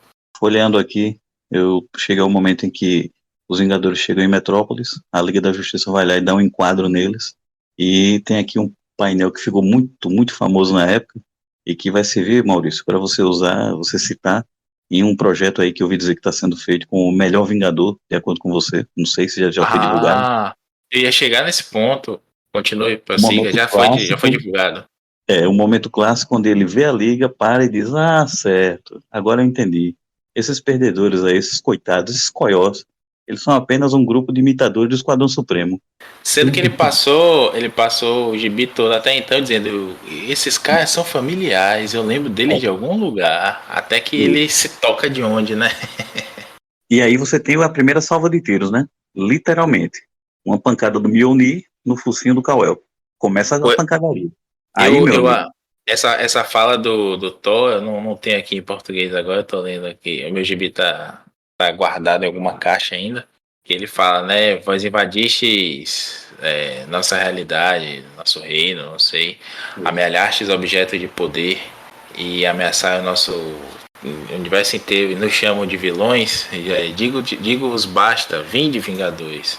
Mostremos a esses rufiões o que pensamos dele, uma coisa assim, né? Eu tô traduzindo assim um pouco do que eu lembro com o que eu tô lendo em inglês aqui agora. E, pô, isso aí é pra você largar o gibi e vibrar como se tivesse visto um golaço numa final, assim, não, sabe? você se liga no seguinte, você tem que dar... Eu sei, eu tenho muitas críticas ao Buzz, é que eu não sou fã dele. Eu gosto de algumas coisas, mas eu tenho críticas também severas. Mas tem uma coisa que você tem que dar crédito ao cara. Ele não teve vergonha de fazer o Thor falar como era nos anos 70, 60, 70, o Thor até os anos 80, né? Que era aquela fala empolada Mas mesmo. eu E que, acho que bicho, funciona. O Thor que ele escrevia nos Vingadores era assim, não era não? Na mensal que ele fazia junto com Justamente. Então, é isso que eu tô É, é, falando. Ele não tinha vergonha de falar com ele assim, de escrever ele assim, né? e é um Thor contemporâneo do Thor do Romitinha com o Dan Jurgens, né? Que Isso. também mantinha isso aí. Que a gente só foi ver essa grandiosidade do Thor, assim, acho que é a última vez com o Simonson e depois com o Defalco, que como o Joel defende aí, né? Emula bem os clássicos e sai bem na foto. O default é o chat GPT dos quadrinhos. Porra. Mas sim, depois disso a gente tem aquelas abordagens do Ellis e tudo mais. Tem o Straczynski, né? Fazendo também aquele toque que eu gosto, mas não gosto dessa coisa do Thor falar normalmente. Tipo assim, milhões de anos falando daquele jeito, aí de uma hora pra outra, ele pega o sotaque do lugar, né? Ele troca o oxente dele pelo sei lá o que do outro lá. Esqueci como é a piada. Mas aqui eu só critico do Busiek, dessa fase do Busiek com o Pérez nos Vingadores também, eu só critico esse nível de poder. Como diz o jovem, o Thor dele é nerfado, né? Sempre apanha pra mostrar que o vilão é poderoso e aí tem que bater no Thor. E é mais ou menos o que acontece com o Superman no desenho da Liga da Justiça Sem Limites, né? Também que você vê um Superman mais burniano em nível de poder no próprio desenho e conseguem diminuir ainda mais o poder dele no desenho da Liga, que é justamente isso para mostrar o tamanho do poder dos inimigos, né? Mas esse cacete que o Mjolnir dá na cara do Superman aí, repito, Sou Marvete, eu sei, vocês sabem, mas gosto de um bom gibizinho e isso aí faz o nerd dentro da gente vibrar, né? Acho que se o Thor, rapaz, se tivesse um quadrinho do Thor metendo um martelo na cabeça do Darth Vader, a gente vibrava de qualquer jeito. O negócio é ver a martelada. Eu tô aqui na edição 2, pulei algumas páginas e tô no splash page do confronto, literalmente, da Liga com os Vingadores, o primeiro confronto. E aí, bicho, você tem que destacar uma coisa. O camarada, não sei, aquele cara, realmente, ele, 1 em 1 milhão, o Pérez. A gente tem que concentrar muito no que ele fez aqui nessa edição. O splash page mostra todos os heróis da Liga e todos os Vingadores lutando. E, bicho, não é simplesmente trocando sopapo. Faz sentido. Cada um dos. Você vê, você tem aqui o Mercúrio dando um nó no Homem-Borracha. Você tem aqui o. Você tem aqui. Pronto, Thor. Thor é o top, né, dos Vingadores. Tem que ser o Kal-El e o John, o Marciano. Tem que ser os dois para poder socar ele e jogar ele longe. E você tem o Homem de Ferro disparando e destruindo o gancho do Aquaman. Quer dizer, é uma coreografia de lutas. Como se isso não bastasse, você tem ao fundo o cenário de Metrópolis. Ele não faz os prédios rascunhados, ele não faz. Claro, você tem que dar o crédito ao arte finalista, mas, cara, você tá com eles dentro de um cenário urbano completo. Se Ô, vocês. Se Joel, os o personagens. finalista é ele mesmo, viu? É ele mesmo, né? É ele mesmo. Ah, tá, eu pensei que era o Alveia, que arte finalizava ele na época. Não, É, ele quis a glória toda pra ele e somos muito felizes por ele querer isso. cara, ele fez aqui os prédios, eu tava olhando, que é um lance que eu gostava dos quadrinhos desde os anos 80, que poucos artistas faziam isso, de desenhar o cenário urbano, típico de Nova York, com vários arranha-céus, com janelinhas acesas. Quem gosta muito de fazer isso, o Byrne fazia, o Jim Starlin fazia isso muito nos anos 70, e o Pérez, cara, é um dos que melhor faz isso. Porque você fica babando assim, olhando para os prédios e tem detalhezinhos, janelinhas, arquitetura, não é simplesmente riscos e rabiscos, não. Ele faz um cenário completo. Você tem aqui até passarelas com clarabóias de vidro. E no cantinho da página você tem alguns pequenos quadros onde você tem Flash versus Gavião Arqueiro. Que a sacada aí é o Gavião Arqueiro dizendo que vai jogar uma flecha bumerangue, porque é o que sempre derruba os velocistas. Só que aí o Flash segura. E você sabe por quê, né? Um dos inimigos dele é justamente o Capitão Bumerangue. A ironia não escapa. E ele, na página seguinte, até tira onda. Eu tenho um pouquinho de experiência com bumerangues. Bicho, é o tipo de coisa que você ia lendo na época e mesmo hoje. Você vai lendo e não é à toa, não é simplesmente uma pancadaria tal. Você tem. Os momentos vão se seguindo, é uma coreografia. É literalmente uma coreografia. É o easter egg do bem, né? Que não é só pra o nerd mostrar que é entendido, olhar e dizer assim, eu entendi essa referência.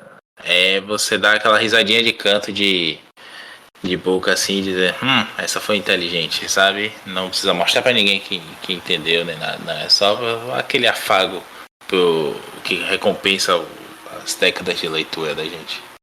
E aí, E você, não, eu fico impressionado porque, assim, eu acho que uma outra coisa que devia estar no contrato do Pérez, e eu acho que o Busiek também fez questão disso acontecer, é que o Pérez fez questão de desenhar todo e qualquer membro que já tenha tido alguma menção ou que tenha tido qualquer coisinha que sugerisse que ele já fez parte de um grupo ou do outro.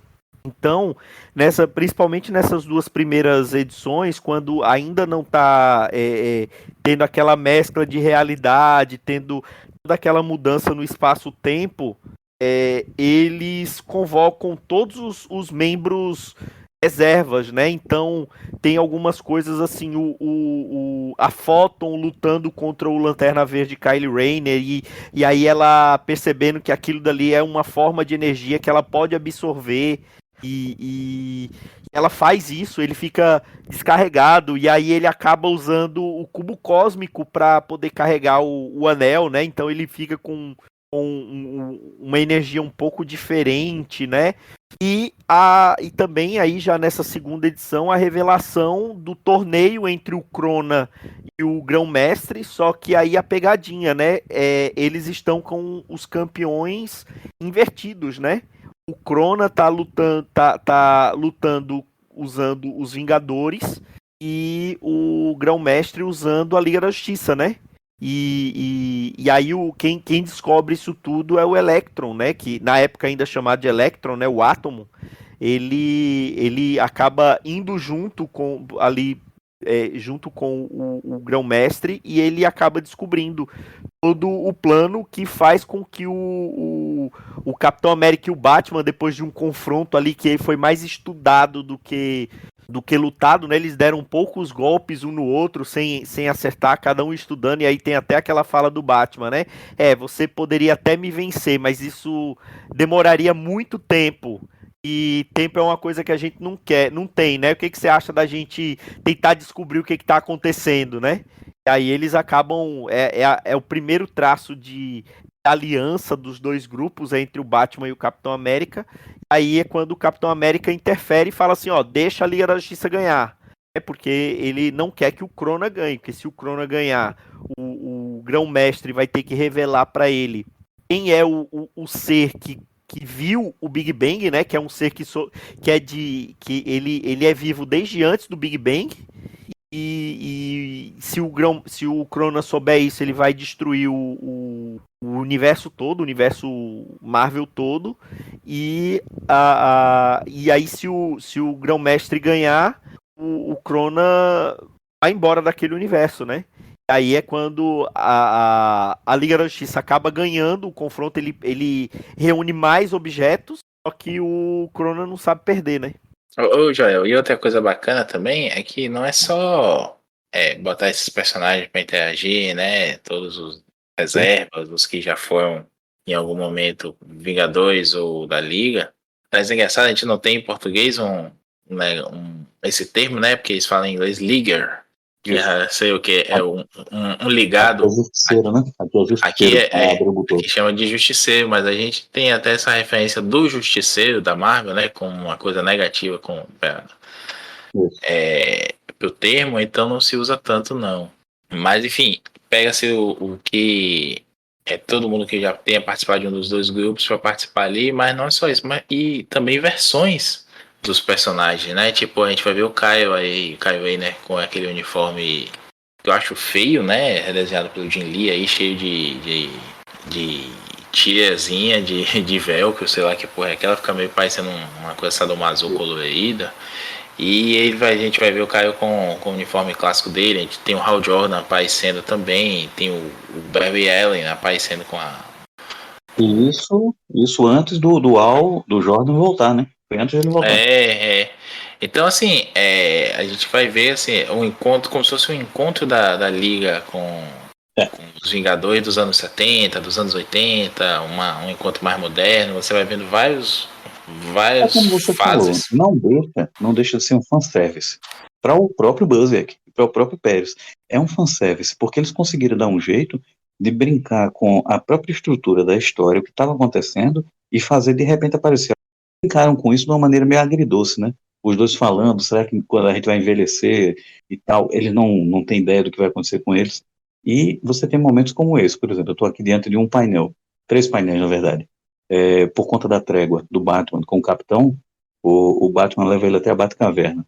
E lá, em uma página, começa com um painel em que o Capitão está em silêncio, diante de um display, onde está aquele traje do Jason Todd, que na época estava morto. Ele olha para o traje e pergunta, você perdeu um parceiro? O Batman responde, sim, mas vamos trabalhar. Do tipo, é o tipo de sacada que é fanservice, mas é com capricho, com sutileza. Os caras estavam realmente inspirados. Obviamente foi o Buzzer que fez isso aí, mas a maneira como o Pérez representou é fantástico. O Capitão diante do traje do Jason Todd, Robin, lembrando do Buck, né? Que ele também perdeu. Ô, Joel, isso até me lembrou o amigo Felipe Alves lá do Twitter. Segue a gente, ouve a gente também. Ele fez uma brincadeira com isso, né? A galera comentando alguma coisa assim, imagine se o Capitão e o Batman se encontrassem de novo, né, não sei o que, justamente por conta dessa brincadeira deles, ou desse encontro, né, não é bem uma brincadeira, pelo contrário, esse encontro aí em Liga e Vingadores, e aí um dizendo pro outro, né, e aí, bicho, é aquele seu parceiro que tinha morrido? Aí o outro vai responder, então, rapaz, ele voltou como vilão, foi uma confusão da porra pra trazer ele pro meu lado de novo, não sei o que, e você? Então, rapaz, você não vai acreditar se eu te contar. Porque aconteceu a mesma coisa, né, com a volta do Bucky como Soldado Invernal e do Jason como Capuz Vermelho. E, pô, essa eu ri. Não sei se o Felipe tinha visto em algum lugar e só reproduziu, se ele teve essa sacada lá no Twitter na época, mas essa foi boa. Eu acho que até compartilhei com vocês na época esse tweet aí do Felipe. Bom, adiantando a história, depois desse confronto e que aí o Crona falou que não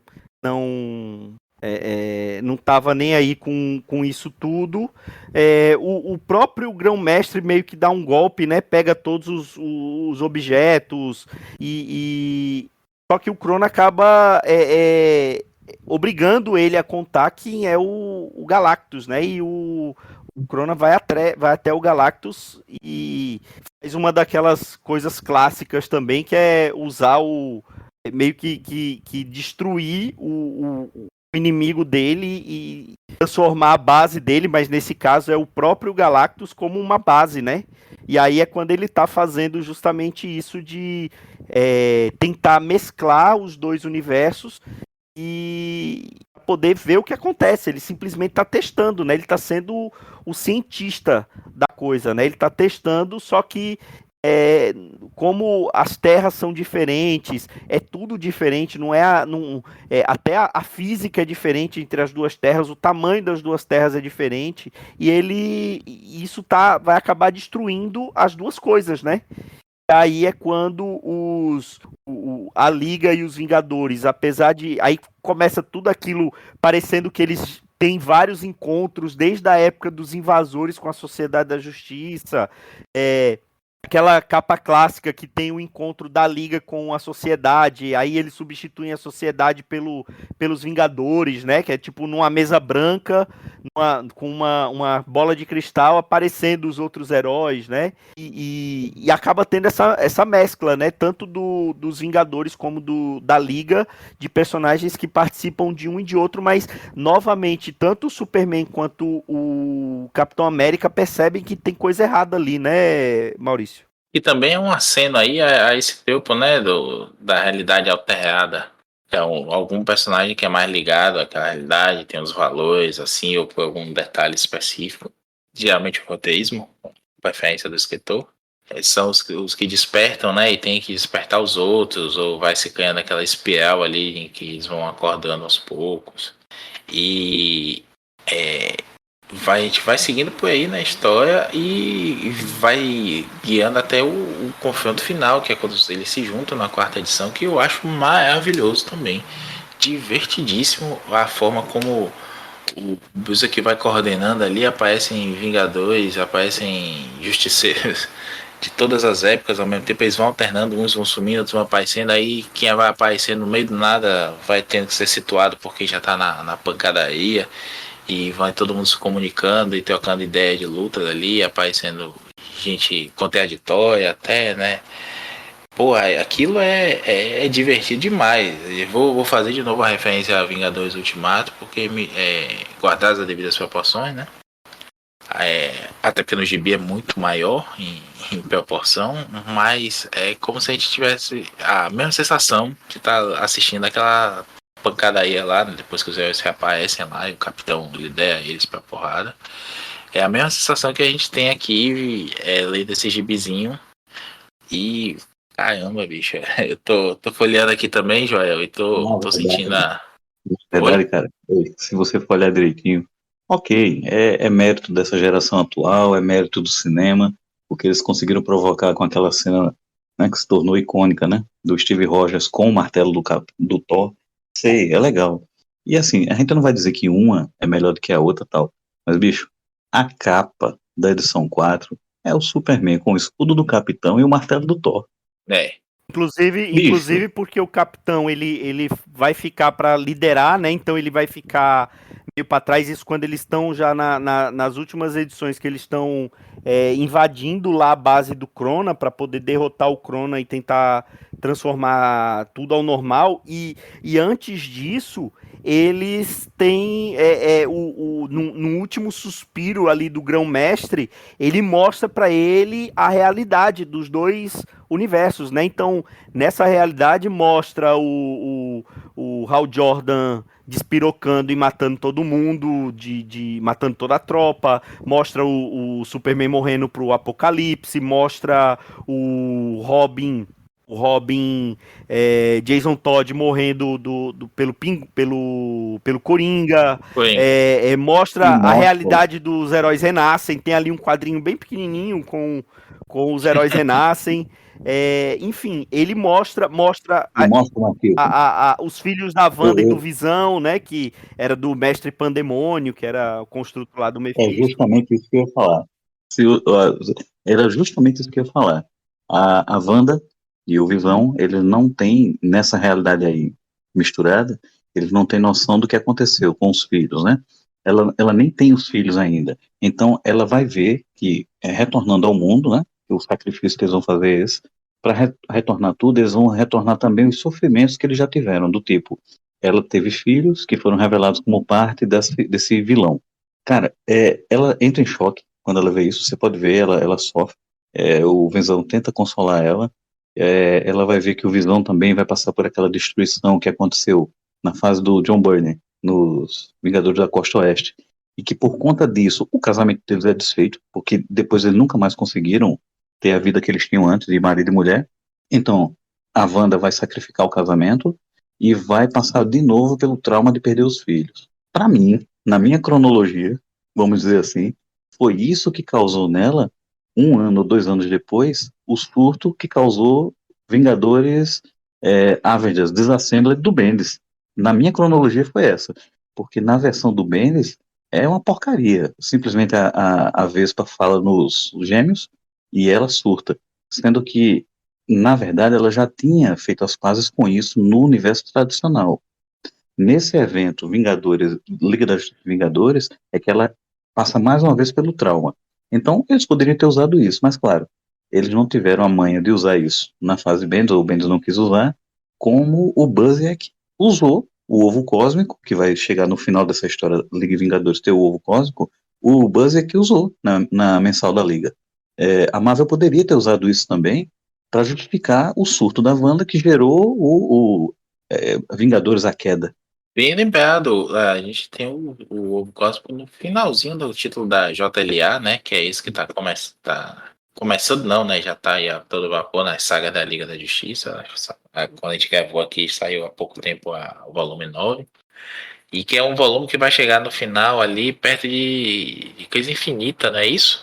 Isso. É mais ou menos pelo É, número 55, é depois da fase do Chuck Austin. É quando o é, Busiek assume com o Ron Garney.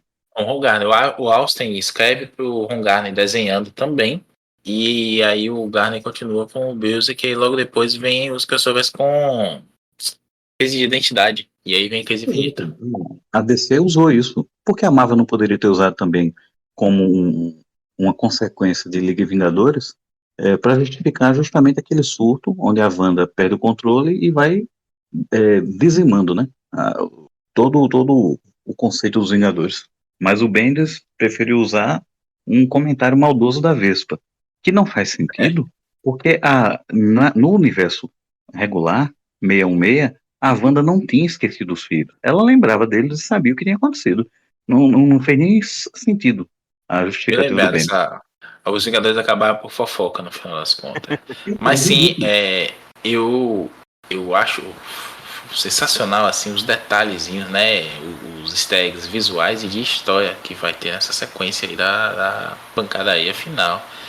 Com as interações dos personagens, aparecendo do nada e tendo que, assim, tipo, opa, cheguei, o que é que tá acontecendo, sabe? E caindo na porrada. Aí Isso, aliado. o John Jones, né, fica, acaba atualizando todo mundo telepaticamente, só que aí tem uma hora, Uhum. chega num momento que, num dos poucos momentos que o John não tá fazendo parte da liga. Aí ele some, aí perde-se o elo mental, né, e aí fica mais complicado.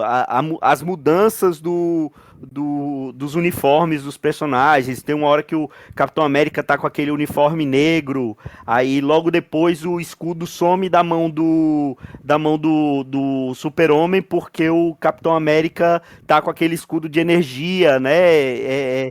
Tem uns detalhezinhos É. assim bem interessantes. Ainda na edição 2, eu sei que vocês já estão na 4, mas eu estou aqui babando na 2.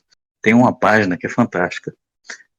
Mostra Thor, Visão, enfrentando o Tornado Vermelho e o Nuclear. Sendo que é o seguinte, você pensa que vai ser uma luta do tipo, é um androide contra o outro, né? O Visão contra o Tornado Vermelho.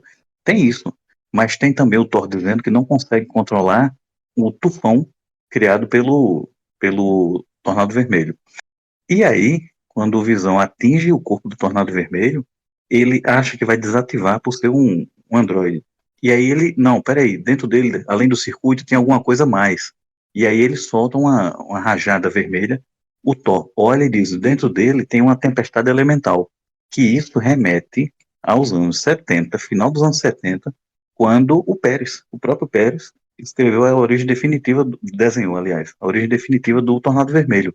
No Brasil saiu em Super Amigos e saiu recentemente nesse encadernado da Panini, homenageando o Pérez na Liga, onde eles pegam um personagem antigo dos anos 50, do Adam Strange, chamado Tornado Tirano, e explicam que o Tornado Tirano acabou indo parar dentro do corpo do Tornado Vermelho, quando ele estava sendo criado, e que por isso ele teria desenvolvido uma alma, por assim dizer. Então, ele não é só um robô, ele hospeda dentro dele um elemental do vento. E isso é sacado, bicho. Isso aí é mostrado nessa história justamente contra o Thor e o Visão. É praticamente assim, em uma É página, verdade. com, deixa eu ver, 1, 2, 3, 4, 5, 6, 7, 8, 9, 10. Uma página com 9 painéis. Eles construíram praticamente uma saga inteira em uma página de 9 painéis. Que você pegou dos anos 50 para os anos 70 e pegar uma coisa do tipo, pô, o Thor, que controla o clima, enfrentando um personagem elemental do clima. E o Android, que é o Visão, enfrentando ele também. Você tem aí praticamente uma maxi-série em uma página. Calma, Joel, calma também. Peraí. Fantástico. Tem alguns dos easter eggs aqui na última edição. Tem o Kyle fazendo aquele Mega Blaster Cannon do Homem de Ferro do jogo, o Maurício. Sim, o Marvel vs É, Capcom, é verdade. e o Homem de Ferro com aquele uniforme, né? E com aquela armadura e É, aquele mega canhão que ele tem do especial lá do jogo. Tem umas coisas assim muito sacadas. O Pérez desenha a Liga da Justiça Antártica, desenha os Vingadores Centrais. Tem aqui o Superman acaba tá quase sendo derrotado pelo Homem Radioativo, que ele tem uma frequência, né? Ele usa uma frequência, um comprimento de onda que ele fala assim, é uma bobagem, mas aquele careca mostrou como obter essas ondas, ou seja, provavelmente foi o Lex Luthor, né? Que falou alguma coisa que eu não cheguei a ver se aparece o Lex Luthor no decorrer da história, só como presidente, mas talvez seja o Lex Luthor. Aí tem um que tá atacando ele com kryptonita e o outro com radiação de sol vermelho, né? E aí o Visão usa a energia solar dele para energizar o Superman, né? Para tentar dar essa força final dele e eles tentarem acabar com Crona, né? E no final, Maurício Dantas, isso eu vou deixar pra você. Quem foi o Vingador que salvou tudo, Maurício Dantas? Eu vou deixar essa honra pra você.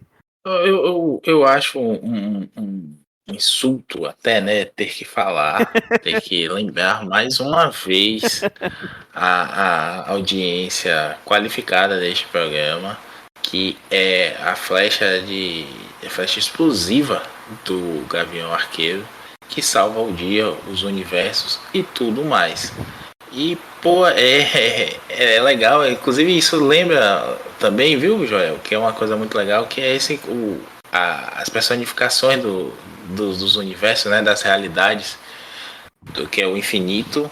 Infinito não, o Eternidade na Marvel e a Kismet na DC, né? A Kismet eu lembro dela muito naquela época do Superman, que ele vai se tornando Tiano, né? Rei do mundo. Anos 90. Oi? É anos 90, né? Isso. E tem uma representação parecida, né? Aquele corpo etéreo com os planetas ao fundo e tudo mais. E eles. A gente vê um primeiro, depois a gente vê o outro, abrindo o outro volume, e aí no terceiro a gente vê eles entrelaçados, assim, meio que a pulso, né? Que é justamente quando os universos são compactados em um só. E nesse agora você vê ele se separando. Pô, isso é muito legal. E o design do pé, isso é uma coisa que eu também tava lembrando aqui agora. É muito significativo, não só pela qualidade, por todos essas coisas boas que a gente falou aqui até agora, mas porque evocam outras coisas. Pô, não tem como você não ver nessas cenas assim que tem destruição, um monte de herói salvando todo mundo, como no começo dessa quarta edição, que a gente vê a Corporação Infinita, a gente vê os Titãs, a gente vê esses personagens com uniformes clássicos, né? Não lembra da Crise nas Infinitas Terras, a gente não lembra de Desafio Infinito.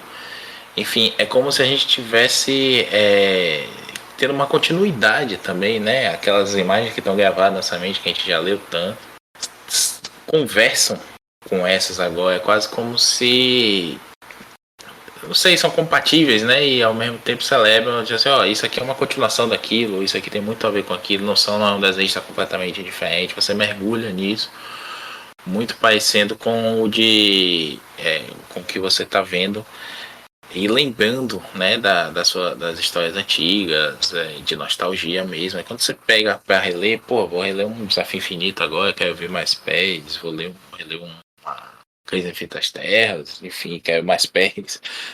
George Pérez nunca é demais, acho que todos vocês concordam.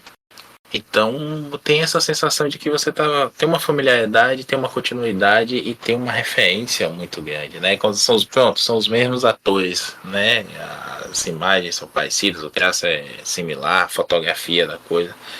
Isso é evocativo pra caramba. Uma familiaridade que dá um conforto, né? Dá uma segurança. É aquele meme do cara passando a mão no rosto, assim, de alívio e satisfação ao mesmo tempo, né? Poxa, isso tá sendo tá bem cuidado, né? Meus personagens favoritos estão em boas mãos. E assim, só pra a gente já encaminhando aqui pro final, uma curiosidade, né? Cada capítulo, cada história tem o nome de uma revista ou de uma revista clássica, né? A primeira edição é Jornada para o Mistério, né? Journey into Mystery, que é a revista onde surgiu o Thor. A segunda edição é Um Torneio de Campeões, fazendo referência também ao Torneio dos Campeões, do Grão-Mestre lá atrás. A terceira edição é a Estranhas Aventuras, Strange Adventures, que foi revitalizado mais recentemente pelo escritor favorito do Maurício Dantas, o Tonho Rei, Tom King. Não fale esse nome. E, prejudicou o programa. por último, como não deveria deixar de ser, né? O Bravo e o Ousado, ou o Bravo e o Audaz, como já foi traduzido aqui, que é The Brave and the Bold, né? Que é a revista, talvez a revista de crossover mais famosa, que era a revista que o Batman se encontrava com outras pessoas, né? Com outros heróis, era inicialmente. E teve um revival curto, né? Mas valente e destemido, desenhado pelo Pérez. Exato. Escrito pelo Straczynski, salvo engano, no começo e desenhado pelo Pérez. Isso. Que é muito legalzinha também essa história aí, esse comecinho. São um negócio de umas apostas, né? Eu não lembro o nome agora, mas tem um nome interessante até do arco. E, assim, pra gente finalizar, né? Ele deixa um gancho no final, né? Com aquele ovo cósmico e tal. Então, deixaria-se um gancho pra ter continuações, pra ter novos encontros entre as editoras, mas voltou até a briga. Tanto é que esse gibi nunca foi republicado nos Estados Unidos, nem por Marvel, nem por DC. Ele acabou sendo republicado na época que o Pérez divulgou que ele já estava em fase terminal da doença, e numa tiragem limitadíssima, não era publicado nem pela Marvel nem pela DC, mas sim pela Hero Initiative, que era a organização que o Pérez ajudou a fundar, né, para ajudar artistas veteranos que não tinham condições de se manter depois que os trabalhos minguavam, né, na velhice, ou que não podiam trabalhar mais. Então foi uma tiragem limitadíssima. E assim, tirando. Eu acho que eu vou colocar Crise nas Infinitas Terras como hors concours. Né? Não vale falar de Crise nas Infinitas Terras, porque é um trabalho muito mais extenso e que durou muito mais tempo. Mas eu, particularmente, considero esse daqui o trabalho da vida do Pérez, e isso eu estou incluindo o que ele fez em Titãs, o que ele fez em Liga da Justiça, o que ele fez em Vingadores. Eu acho que esse daqui foi o trabalho que ele teve mais tesão em fazer, e eu estou excluindo Crise, né? E o que vocês acham? O que você acha, Joel? Rapaz, ó, se você for considerar a qualidade artística, eu prefiro muito mais ele na fase da Mulher Maravilha, por incrível que pareça. Mulher Maravilha, ele fez um período, acho que foram 2 anos, né, que ele desenhou, isso falando da arte dele. O que ele desenhou ali, ele já havia feito umas experimentações nos Titãs. Naquela história da origem, a primeira origem da Dona Troy, quem é Dona Troy? Eu lembro que tinha uns chiaroscuros que ele fazia, tinha uns enquadramentos, umas coisas bem experimentais que o cara ali ele estava fazendo a arte no sentido arte mesmo, não era só o gibizinho do super-herói, ele estava caprichando. Quando ele foi para Mulher Maravilha, ele fez isso muito mais, porque as cenas que ele faz no Olimpo, as cenas de luta, algumas cenas assim que são mais emocionais, eu acho que em termos de qualidade, o melhor que eu acredito que seja é Mulher Maravilha. Agora, como você falou, emocional para ele, dele se dedicar, dele se doar, ele suou sangue para ser melhor do que o que ele já era. Foi realmente Liga e Vingadores, porque, cara, é edição 4, edição 3 e a 4, além do capricho em si, você vê o cara, ele deve ter sofrido para desenhar aquilo tudo, porque não é brincadeira, não. Agora, eu falei aí da qualidade, eu falei da dedicação. Agora, o que eu mais gosto, porque aí não é só a qualidade artística, porque toca para mim como fã, é Legião de Três Mundos. A Legião de Três Mundos que ele fez, que o Maurício não gosta da trama e do roteiro do Jones, e eu respeito isso, mas, cara, ele consegue fazer algumas coisas ali que, para mim, que acompanha a equipe desde os anos 80, e comecei também a reler, né, aliás, as fases antigas, ele faz pequenos momentos em Legião de Três Mundos que são fantásticos. Eu sei que é o Jones dizendo para ele fazer algumas coisas, mas a maneira como ele faz, como por exemplo, em um determinado momento da Legião dos Três Mundos, quem leu isso aí vai lembrar, em que os heróis estão num momento muito crucial, delicado, e que não é de ação, de violência, não. É um momento de união, de reencontro. E aí o Pulsar, que é o Starfire, o Wildfire, e a Vesper, no Brasil, que é a Dawnstar, eles são apaixonados, eles são amantes que não podem se consumar o ato, porque ele é feito de energia, né, e ele poderia queimá-la. Então, nesse momento, eles simplesmente dão as mãos em um determinado painel. E, cara, a maneira como o Pérez faz isso, a maneira como eles se aproximam um do outro, sem olhar um pro outro, estendem as mãos e pegam nas mãos, cara, assim, dá pra ver que ele fez aquilo ali sabendo quem são os personagens. Ele não fez à toa. Então, no geral é isso. Eu acho que o melhor trabalho dele, a melhor fase foi Mulher Maravilha. O trabalho que ele se dedicou mais, e aí eu dou razão a você, foi Liga e Vingadores. E o que eu gosto mais é Legião dos Três Mundos. E você, Maurício Dantas? A Joel levantou um ponto bom aí, que é a Mulher Maravilha do PES, que de fato não tem como questionar a qualidade artística dele aí. E a gama de coisas que ele vai experimentando mesmo, assim, eu gosto muito desses altos contrastes, né? Como já definiu aí boçalmente, porque anda muito metido. O que é escuro, né? Mas eu vou ficar ainda com crise por uma questão talvez mais sentimental. E aí me perdoem só para não dizer que é perfeito e não ficar apenas e tão somente na questão ali do martelo, que eu dei uma clicaizada.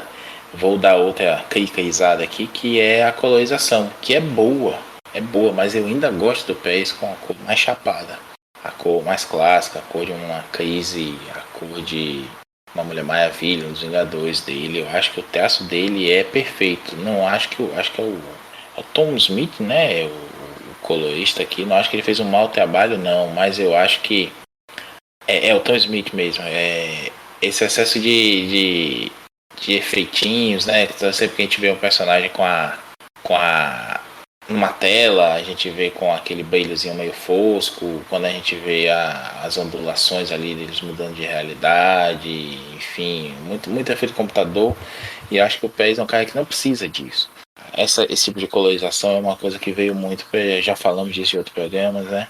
É uma coisa que supre uma falha. Não me corrijo aí, não é uma falha, não. Há uma mudança de paradigma do desenho e isso é muito usado para que os artistas deixem essas coisas para a colorização e não precisem desenhar. E o Pérez é um cara que desenha tudo, ele não desenhou menos dessa vez aí, não. Por exemplo, eu estou olhando aqui de novo a cena que os heróis estão chegando no campo de batalha, que é o Galactus, né? Lembrando bem aí, como vocês disseram. São destroços do Galactus, né, transformado em campo de batalha, um planetoide, por assim dizer.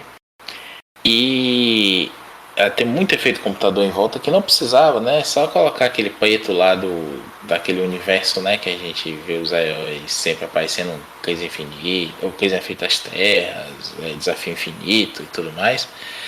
É o suficiente, eu acho que é uma coisa que reforça e alegra os olhos de quem vê. Não gosto tanto dessa colorização de computador, mas repito, não tira nenhum mérito da história, pelo contrário, trabalha bem, a arte colorida do pé está bem aqui. Mas eu vou ficar ainda com Crise Infinitas Terras, que para mim é o super sumo dessa gincana de heróis, né? Eu já banquei até, acho que eu já comentei no podcast.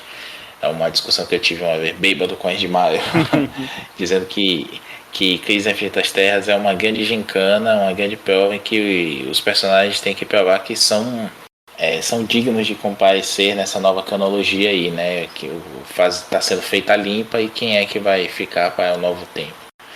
E a gente vai ter essa resposta ao longo do gibi, né? Tem personagens que vão morrer, tem personagens que vão ter seu canto dos cisnes ali. E, pô, Mas fora crise é Orconcu, eu falei, escolha outro. Foi a crise. Presta atenção, Maurício Dantas. Aí eu vou dizer os Vingadores dele, porque é uma coisa bem Passagem com de fábrica mesmo, né? passagem com o Buzzard. Passagem com o Buzzard e os Vingadores antigos dele também, né? E ali com o Starling, com o Michelin e tudo mais, mas entre uma e outra eu ainda fico com o Buzzard, porque é a minha fase favorita dos Vingadores, não tem pra onde partir, não. Inclusive, gostaria de lembrar aqui também que a gente tem do Buzz aqui o Vingadores Eternamente, né? Que também faz brincadeiras muito boas e é otimamente desenhada pelo também falecido Carlos Pacheco, né? Puta mundo injusto que a gente vê esses caras indo embora cedo assim, uns merdas aí, merdas enquanto pessoa, enquanto artista, continuam dando ar da sua desgraça para a gente. Bom, mas assim, nós cada um aqui citou um diferente, mas eu acho que tem uma coisa que todos nós vamos concordar. Jorge Pérez foi e continua sendo o maior desenhista de todos os tempos de super-heróis. O que vocês acham disso? Deferidíssimo. Eu concordo, sabe por quê? Você pode ter outros artistas que foram até melhores em outros aspectos. Isso na mídia, quadrinhos, né? A gente tem outros artistas que foram fantásticos e tal, em outros aspectos. Agora, para desenhar nossos super-heróizinhos, Bicho, pra você ver uma criança olhar e uau, e você ver um adolescente gostar, e você ver um adulto e um idoso que seja continuar gostando, porque é o seguinte, ele não fazia apenas, como eu falei no início, desenhos bonitos. Quando você cresce é que você entende que ele fazia desenhos com sentido, com lógica, com... É o seguinte, os personagens dele eles não estão flutuando na página. Tem uma gravidade. Todo a arte que ele faz tem gravidade. Os personagens eles estão sujeitos a uma gravidade. Tanto é que eles não estão à toa flutuando como alguns artistas que a gente até gosta, mas que não a página o personagem parece que está flutuando solto. Não, É, é, é, ele pensava isso. Ele dava isso, esse peso aos personagens. E aí você vê o seguinte, facialmente, expressão corporal, composição, o cara era completo. Para desenhar super-heróis, ele é o melhor. Ainda é. Eu acho que não teve outro que tenha chegado perto, não. ele tinha não só um impacto visual, né? Você olha uma página dele e você acha bonita, alguma coisa do layout da página como um todo, que eu gosto de falar sempre, como também esse cuidado no micro, né? Na expressão corporal, no que é que está acontecendo ali, haver uma continuidade, né? Já falou aí dessa história do Flash com o Gavião Arqueiro. Só lembrar que na página, na splash page, o Gavião começa mirando no Flash, e no quadro seguinte ele está disparando, tudo mais. Ele podia fazer qualquer coisa, né? Mas ele quer ter essa sensação de narrativa visual mesmo sempre, enfim. Nunca foi preguiçoso. É mais do que a gente pode dizer aí de 90% dos artistas. Inclusive gente, como o Joel falou bem, né? Que pode ter um puta apelo visual, mas não tem essa narrativa. Um Jim Lee da vida, por exemplo. Aí. Podem me vaiar. Já tá chegando no final do programa. Vamos encerrar antes que a nossa audiência vá lhe vaiar, Maurício Dantas.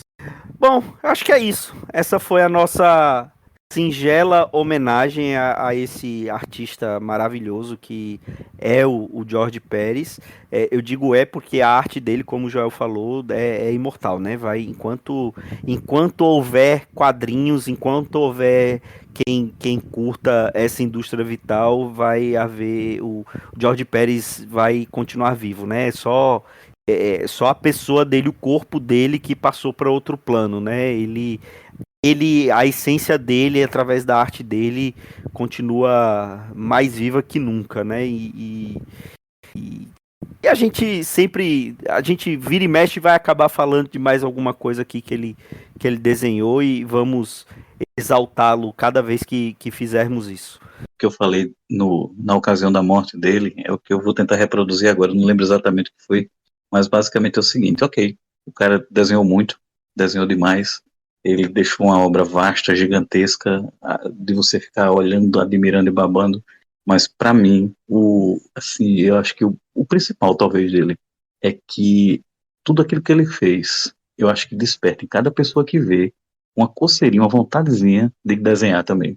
Eu acho que talvez seja ele fez tudo tão elaborado e complexo e ao mesmo tempo simples de uma maneira positiva que você sabe que não vai desenhar igual o Pérez, mas você sente vontade de pelo menos tentar. Eu acho que ele talvez seja a maior virtude que ele tenha alcançado é essa. Ele provocou nos leitores a vontade de desenhar.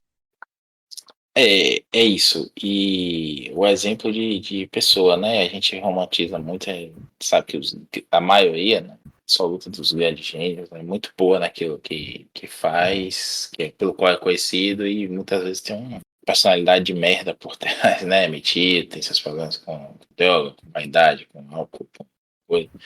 E o PES, repito, nunca vi ninguém ter uma vírgula para falar do cara. Isso é admirabilíssimo, né? Não melhora a arte dele, mas você saber que sempre deu, sempre dá uma grana para um cara desse, que teve um trabalho também, né? Como você falou, Marcos, do Rio Initiative, né?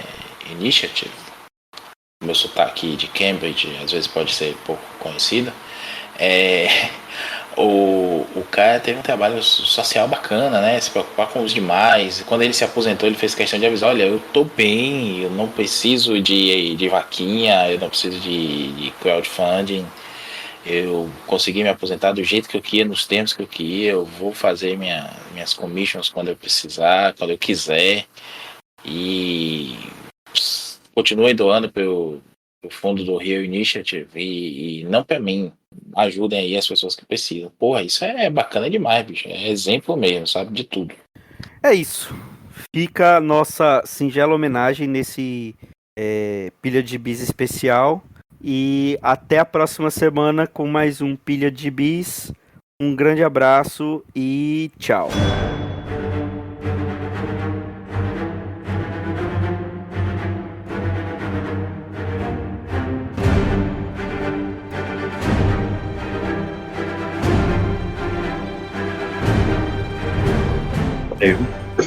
Peraí. Oi? Nossa, segundo. Peraí. Ouviram? O quê? Ainda bem que vocês não captaram aí. Peidou? Não, Peidou.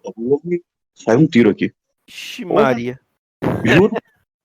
Meu Deus do céu. Tá vendo quando a gente fala do Jacintinho, ele acha que é folclore. Não é ladrão. Esconde aí, Joel. Alguém meteu bala no bandido. Ixi, Maria. Vai parar? Peraí. Barulho no telhado aqui. Vizinho. Eu, hein? Vendo, Maurício, quando eu falo do Jacintinho, você acha que é folclore? Olha aí. Literalmente, essa foi ao vivaço. É. Não, é polícia, cara. A polícia no telhado aqui, ó, perseguindo bandido. No telhado, caralho. Polícia Homem-Aranha.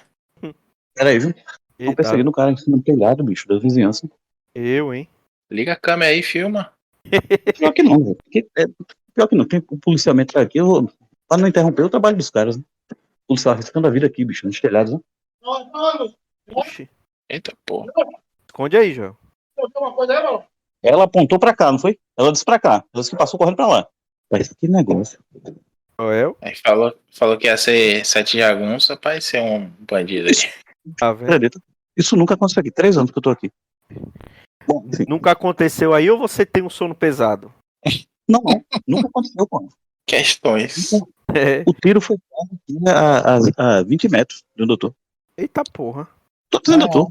Vá. Quer deixar pra amanhã, Joel? A gente deixa pra amanhã.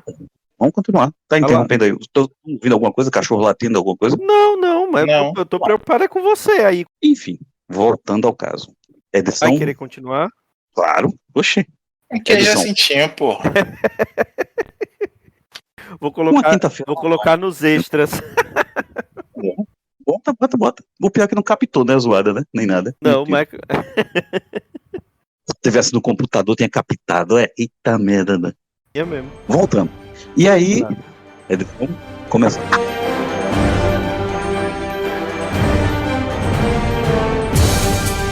Esse foi o Pilha de Gibis, mais um podcast com o selo dos cabras de qualidade do Arte Final. Gostou do que ouviu aqui?